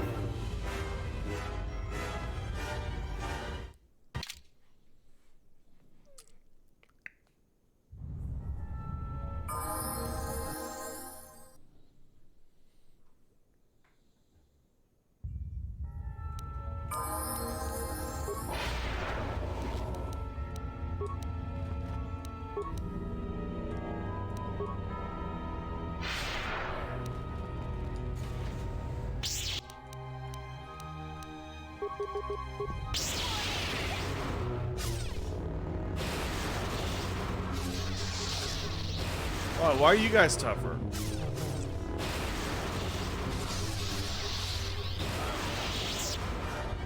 Why are they tougher?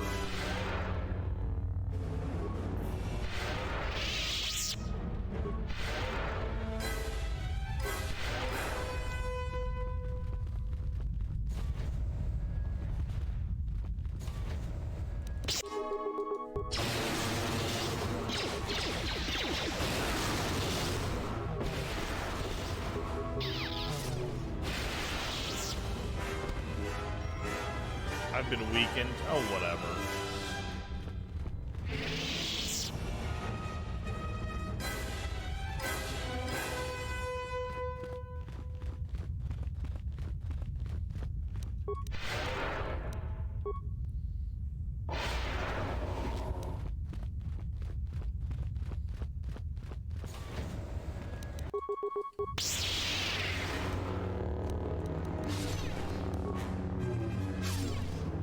Hey, I got an idea for these single targets. There you go, buddy.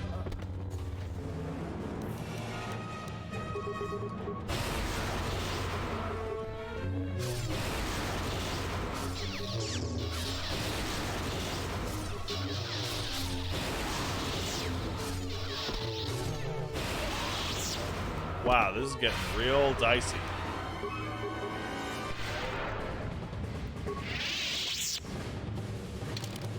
Why don't we just level up?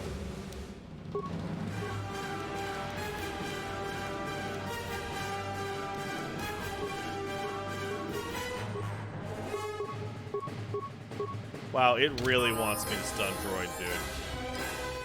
It wants me to stun droid so bad. Oh, I totally gained multiple levels in here. That's really funny.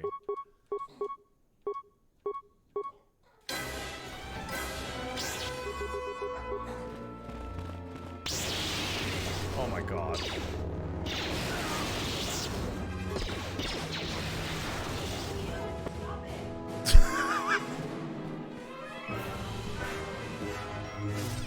Yeah.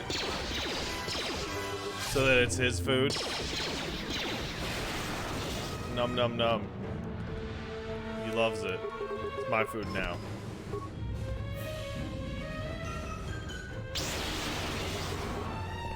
God, I can't even see the people I'm zapping.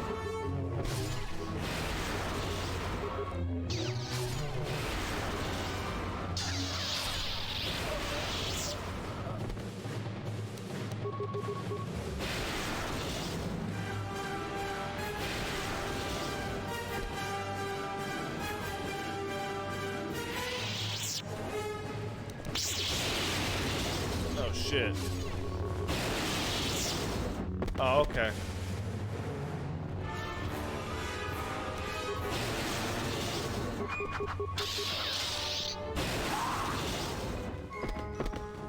Oh, there's a door. A door that I just missed. Oh no, wait. That's not a door that I missed. Yeah! Killed her while lying down! Yeah!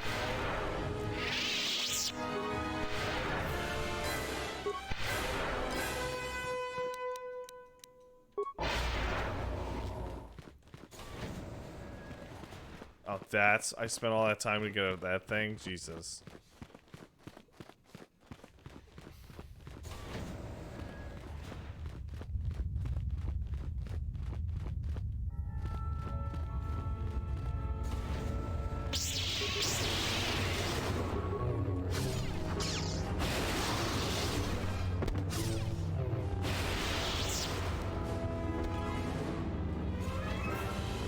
God, there's so many. There's so many.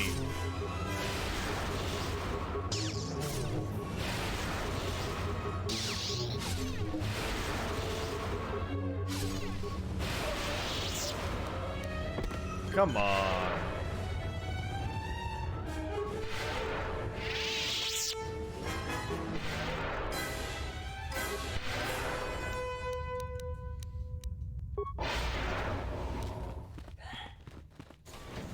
Anybody got something cool going on in here?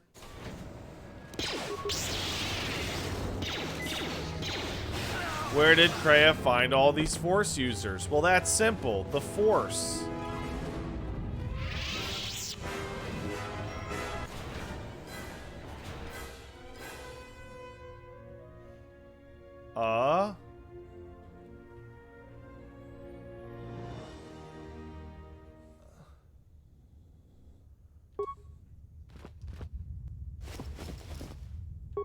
The Hurricane Crystal.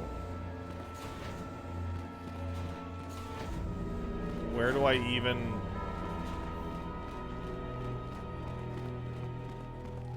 Why did it give me, like...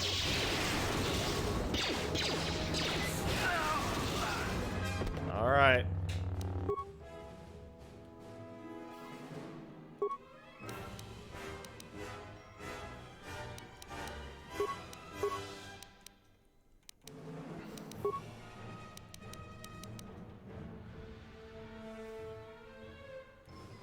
Unstoppable, huh?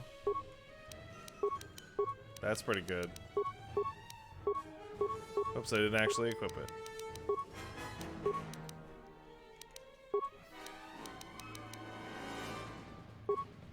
Okay. I now have the Hurricane Jedi Crystal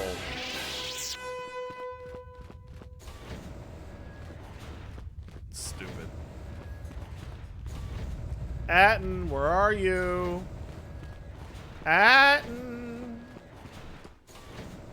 I'm gonna be your pal. Aton. What the? This feels extremely unused.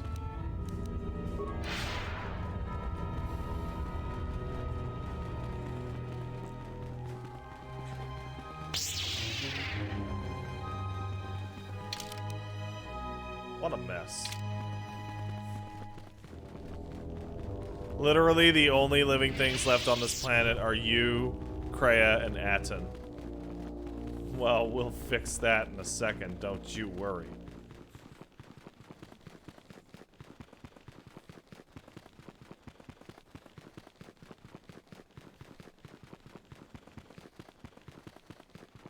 Zangief, you're fat.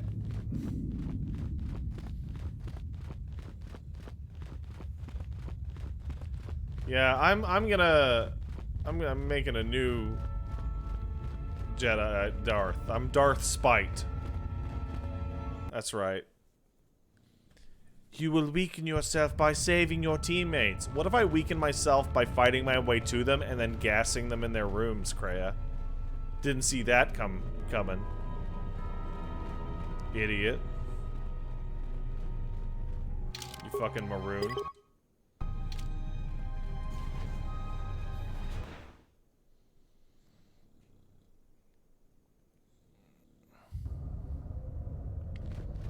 So this is like cool, but it's also like, it's pretty evil.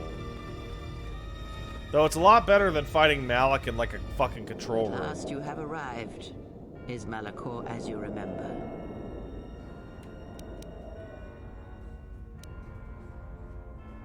It hasn't changed really. You have though. Indeed. Perhaps it is merely your perceptions of me that have changed. It is strange that you believe Malachor has not. But it has always been timeless to you, this place, and words have always been inadequate for the horrors that took place here.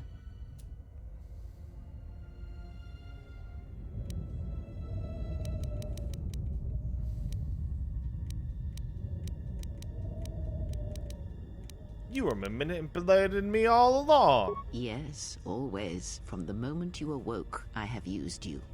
I have used you so that you might become strong, stronger than I. I used your death to deceive the Sith. I literally told you all that her plan was to make the biggest, strongest Sith, and you guys were like, no, that was not the plan. Like, yes, it's literally always the plan. So you used me to get revenge on Sign on the others? I used you to keep the Lords of the Sith from condemning the galaxy to death with their power unchecked. I used you to lure them to Telos, where they could be at last fought and killed. I used you to reveal Atris's corruption so that her teaching could be ended before it began.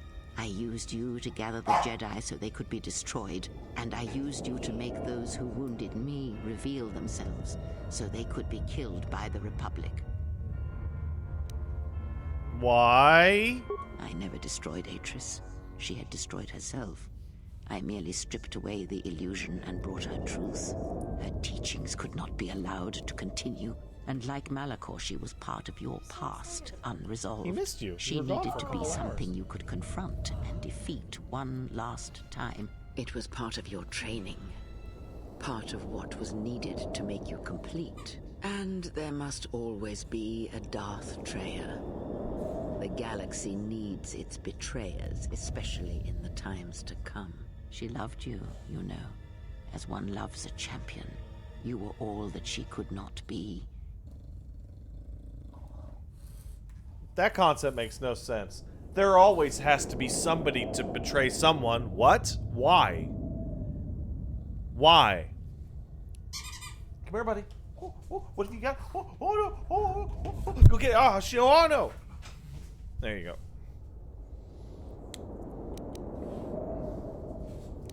She didn't say that shit. Yes. It is all that is left unsaid upon which tragedies are built. More echoes traveling through the Force.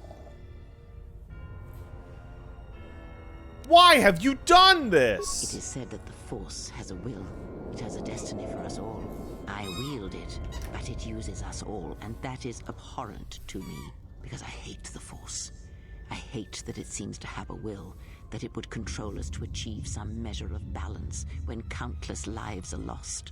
But in you, I see the potential to see the Force die, to turn away Oh, that is from a its will. bigger plan. And that is what pleases me.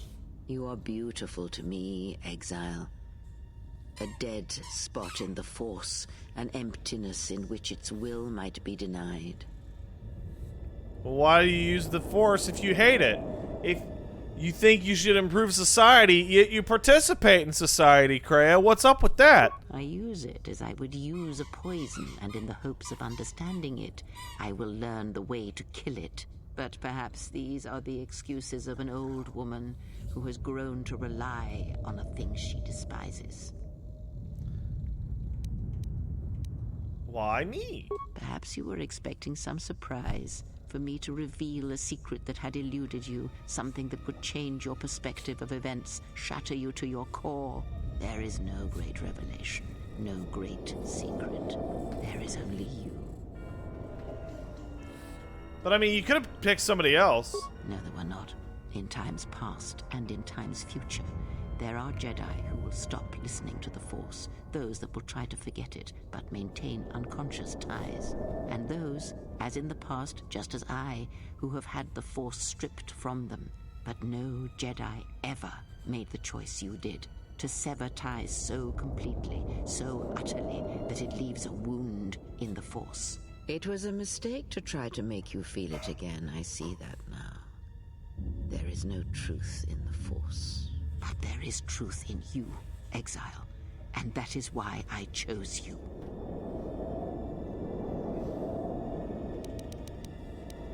So what happens now? The apprentice must kill the master. If you do not, I will kill you. If I do not, then all you have achieved will be as nothing, as empty and as violent as Malachor itself. Hey! You stop eating that.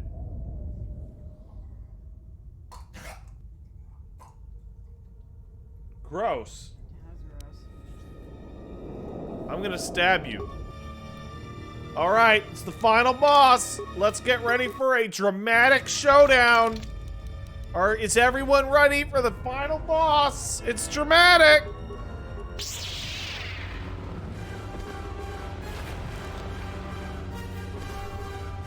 Here we go. Oh! Look at this epic battle. Oh, she zapped me. Oh, I'm getting zapped.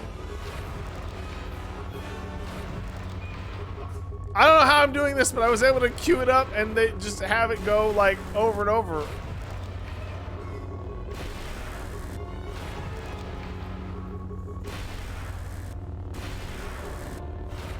Oh, snap.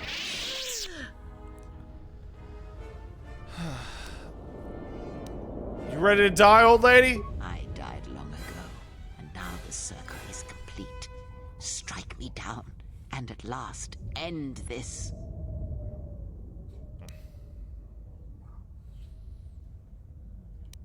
Fuck yeah, I'll do that. Good. But you have yet to learn the full extent of power. So this is a concept that I actually really adore, and I've been annoyed that it's the only time I've ever seen it in Star Wars, which is if you can pick up any object and twirl it around, and lightsabers are like a pound or two, why don't they just do this all the time? Paige, check this out. This is a cool trick that only this boss ever does in Star Wars.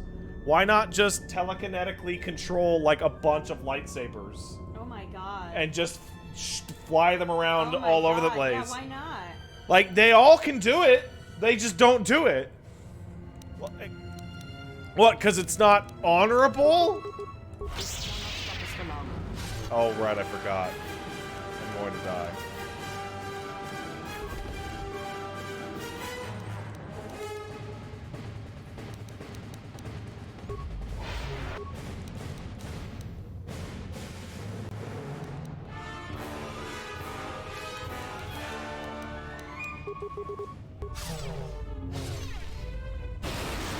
Oh, this is gonna be rough.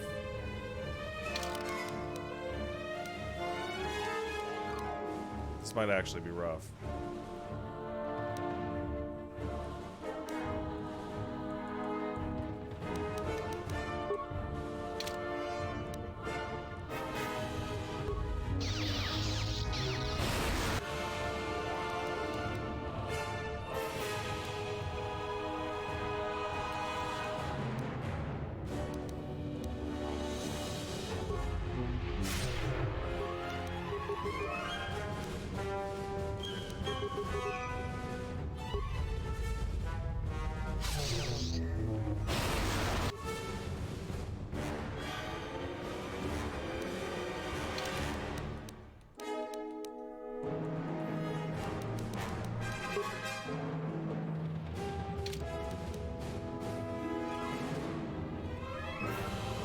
You know what? I have a better idea.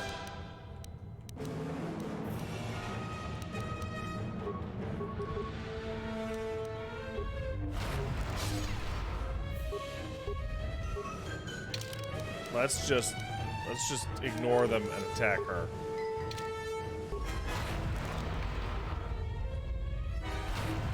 Oh, she's actually controlling them. This is fine then.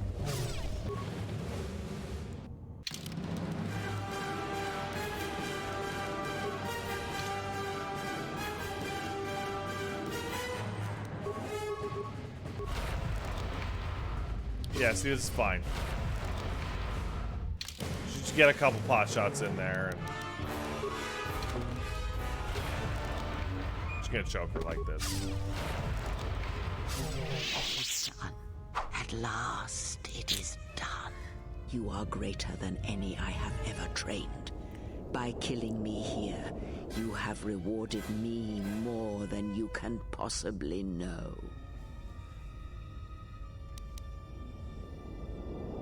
Okay, die.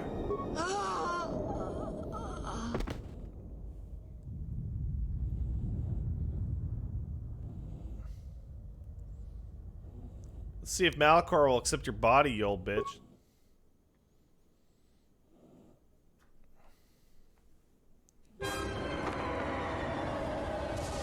Off you go.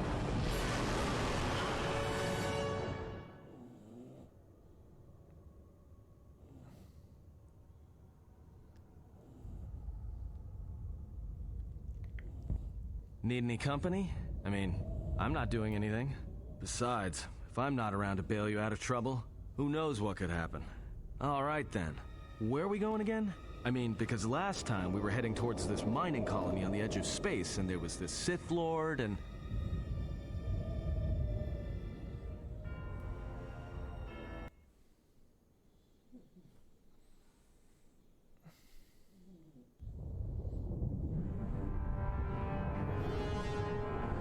What? Does he not know that I killed the rest of them?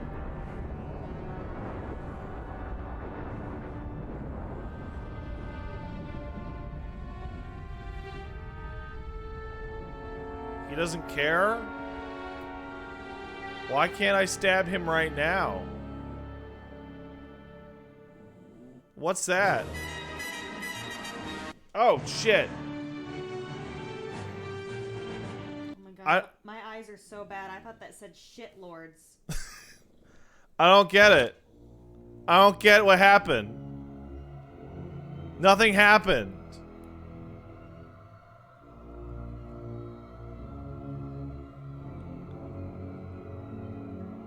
I don't get it. I literally don't get it. That's just as confusing as it was years ago.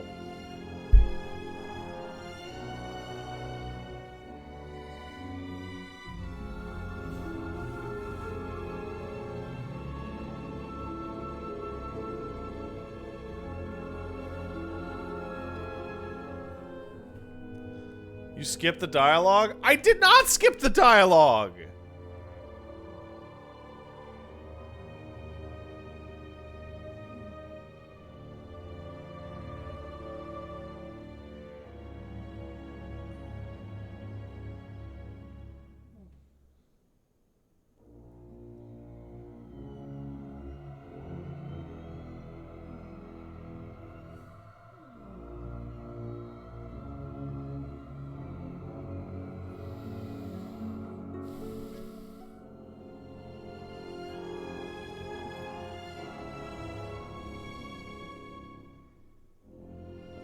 Ask Kreia to see the future.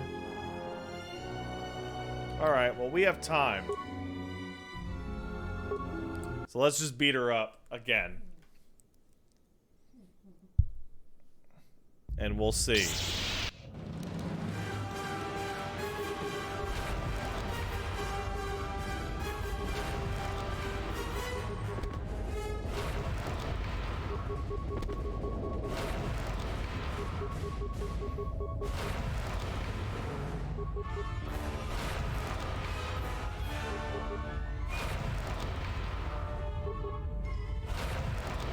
Oh my god, this is still funny.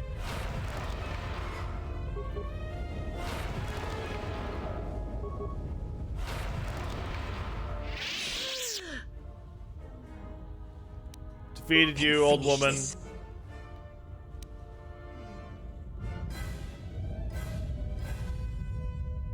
I'll make it quick.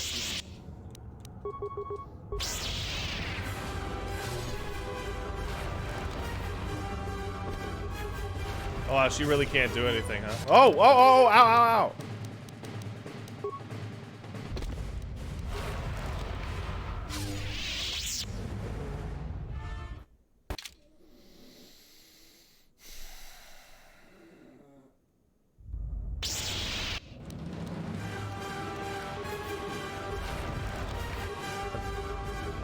Wow. Well, that's frustrating.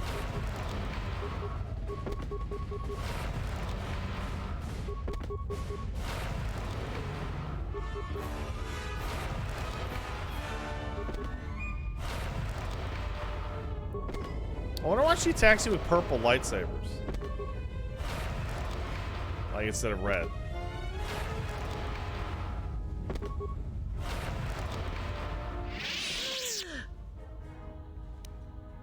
Then finish this.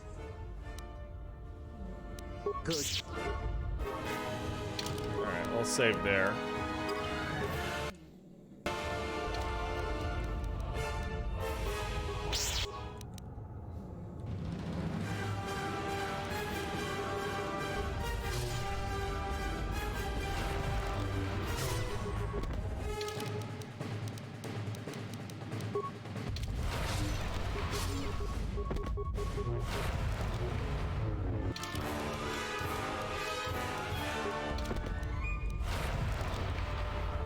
Uh-huh. I'm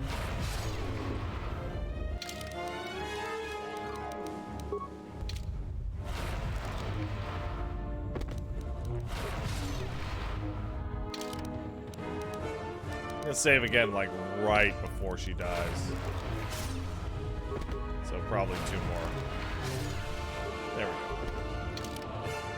Let's go ahead and heal up again. Save.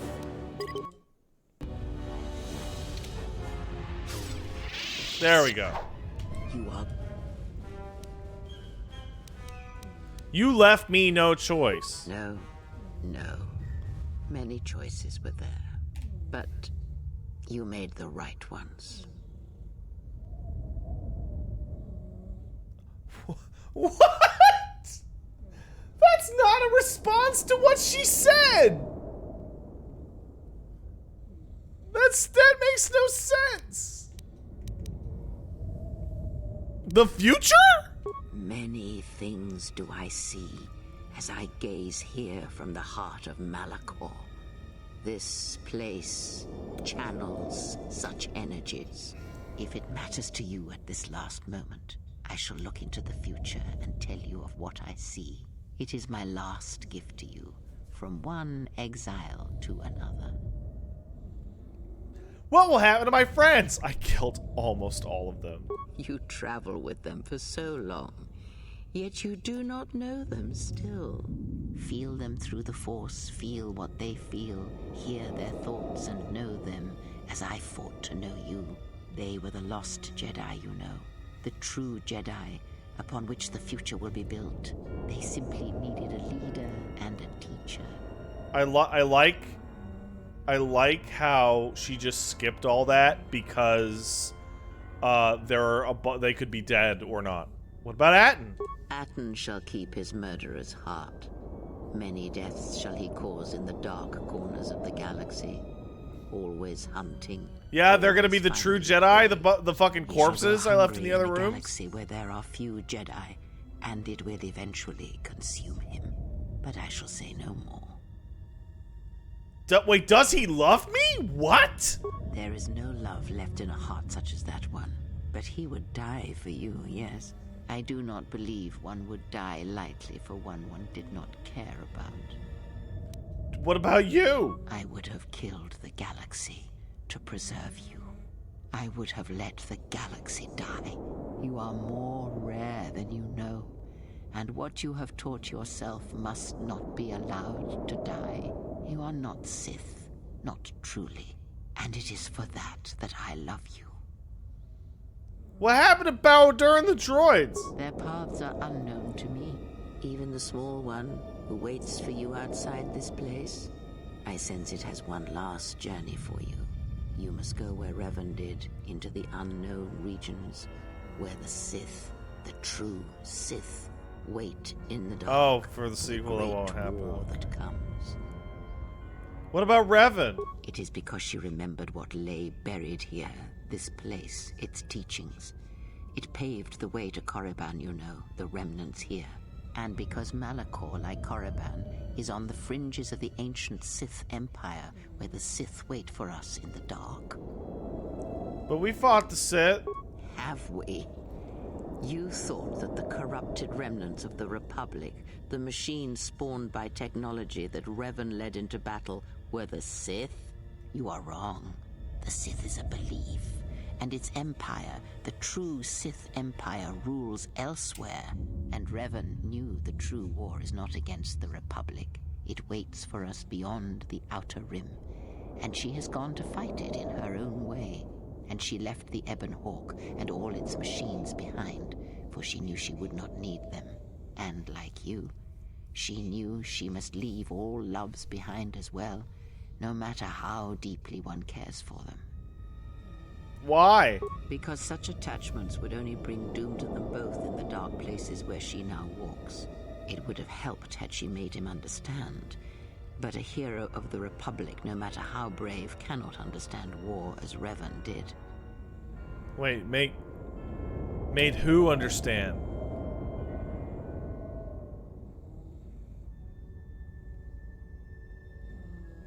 Karth? Karth is dead.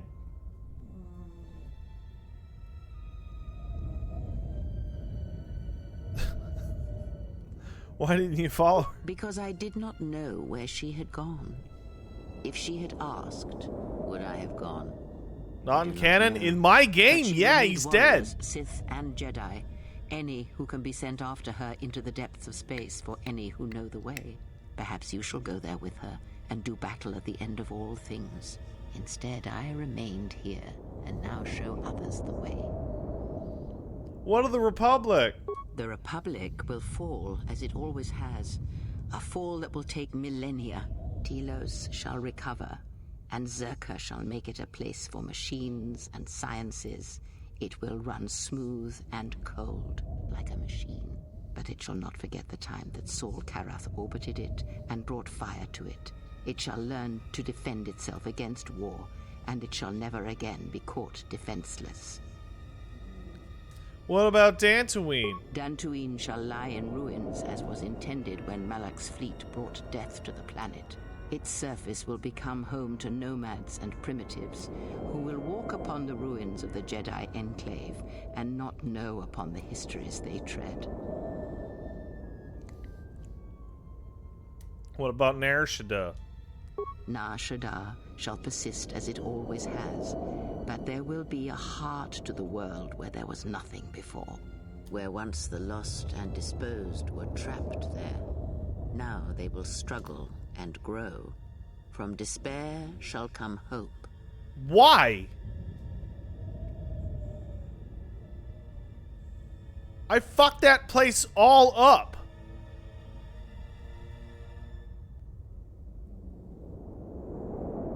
What about Onderon? Vaklu shall have a short reign, but Onderon's independence shall persist.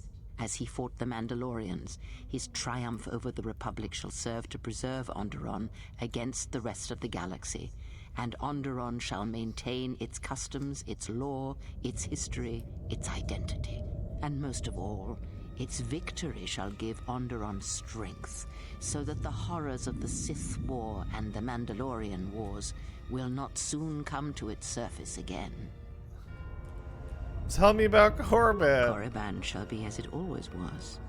A This is graveyard really for the fucked darkest up. of the Sith Lords, still whispering within This their is tombs. so broken. It shall always be a source of evil, spawning threats throughout the millennia.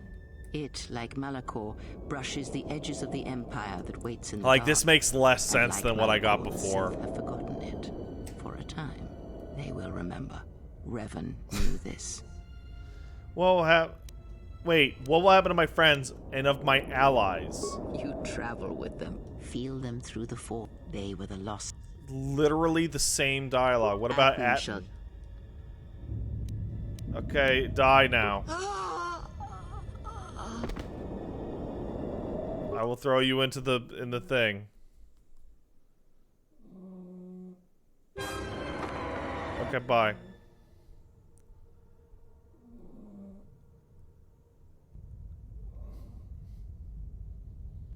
Need any company? I mean, Oh, wow, I'm this not is doing like- anything. Besides, if I'm not around to bail you out of trouble, who knows what could happen? That is All right, then. terrible. Where are we going again? I mean, because Wow. last time we were heading towards this mining colony on the edge of space, and there was this Sith Lord, and Wow.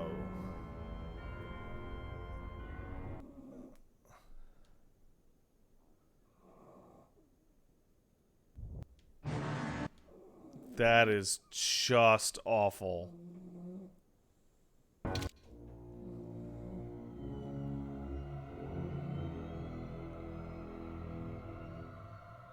You probably shouldn't have killed every single one of your allies. Not much in a posthumous future. She still talked about them as if they were alive.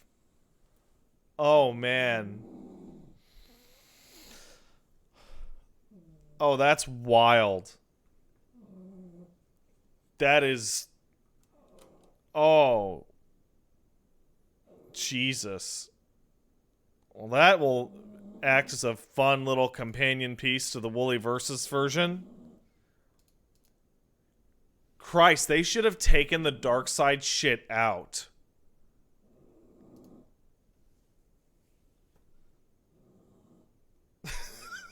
They should literally have taken the dark side shit out and just put like 20% more stuff to the light side. Like, you should not have had like evil choices.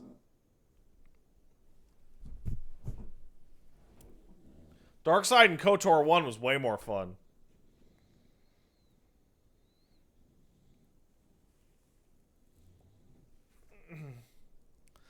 Her plan was to use the exile to kill the Force, leaving a universe decimated, but with only survivors being the rare people that are totally Force numb. Dude, she did not say that. That's so frustrating. That's really frustrating.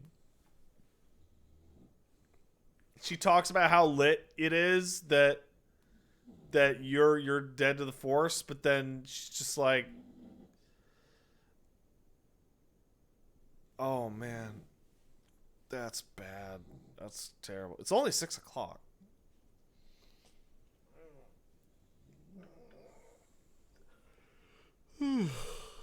Wow.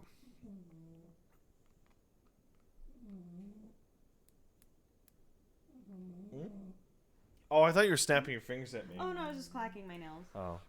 Hey, here's a question. Do you remember when we went to that Sugar Shack? Yeah. And do you remember how when I spoke English, everyone like looked at me like I had two heads? Yeah.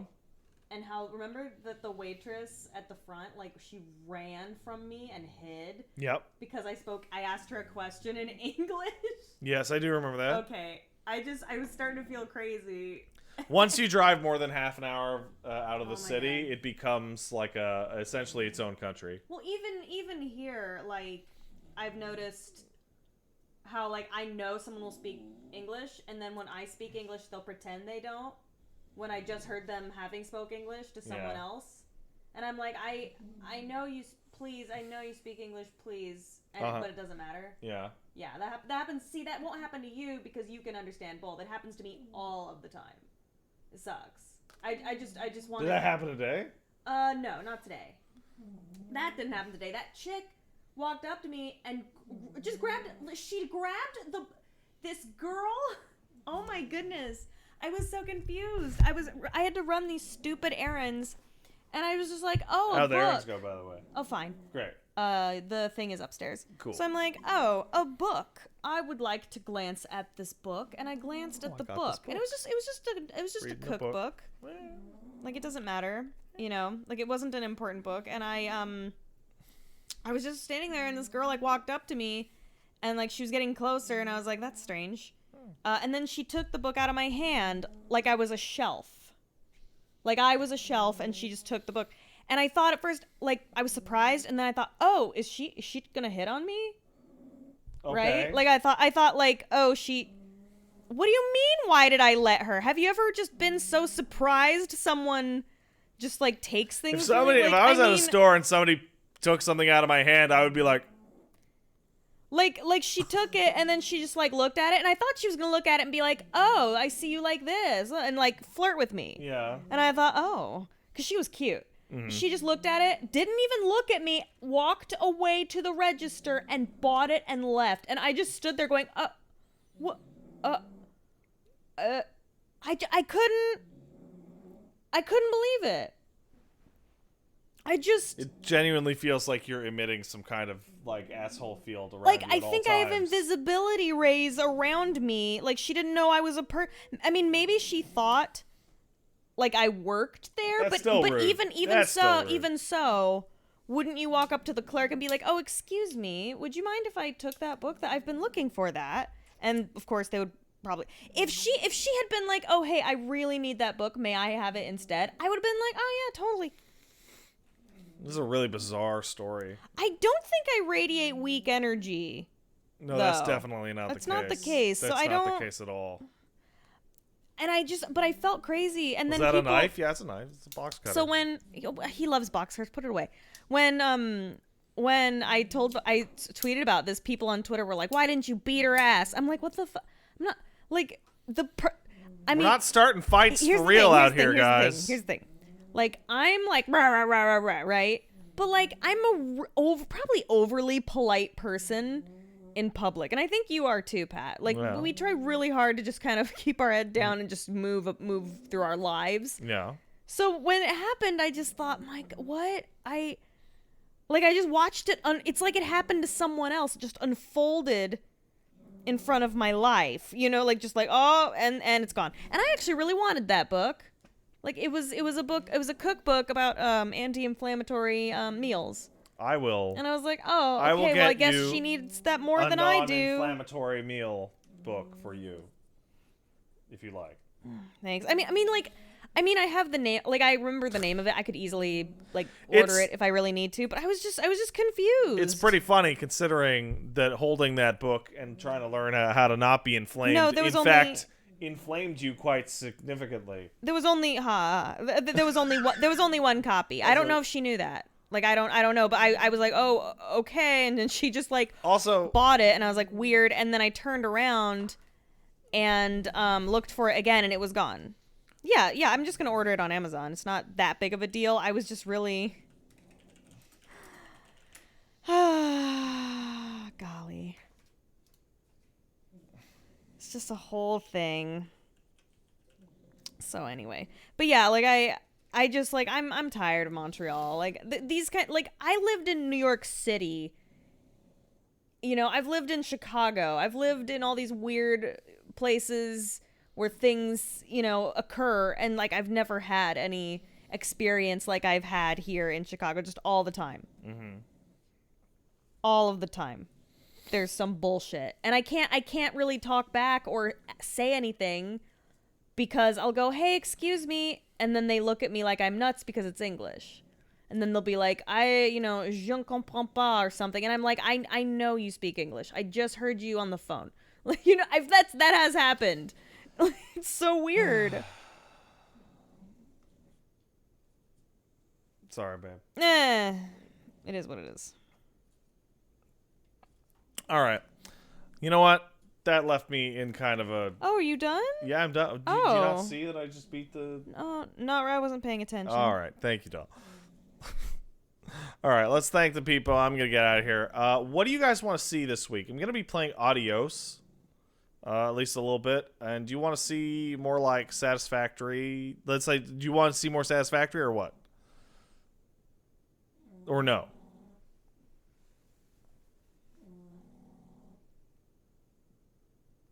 Don't say Beppis. That or Factorio? Oh, well, I'm going to try out Factorio. Why not? All right. Pontius, sub for 5. Thanks, Pontius.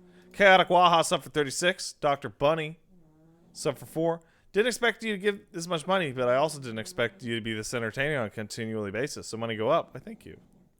And Little Mini Tiny Josh kicked in 500 bits. Says, thanks for the advice about the laptop, Pat. But if getting a gaming laptop is not really a good idea, then what can I do to get started into PC, or what's even a good PC to have? I both don't own or have space for a table and monitor, so it's probably better to hook up a PC to my TV, right? So I was born as a console caveman, so I'm not really sure it works the same way as a console, and I'm too dumb to understand all the technobabble.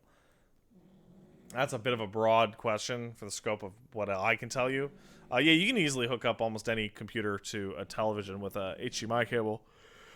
As for what good PC, most people who do that nowadays build their own, and it's not that tough. But I'll leave the remainder of those questions for just Google it. It's pretty commonly asked. All right, guys. Any Loop Hero in the future? I don't think so. I don't really like Loop Hero at all. Like at all. Nah. All right, that's it for me tonight, guys. I'll see you around, and you have a good night, and I'll see you on Monday for the podcast. Okay. Bye. Oh, shit. I didn't hit the button. Okay, bye.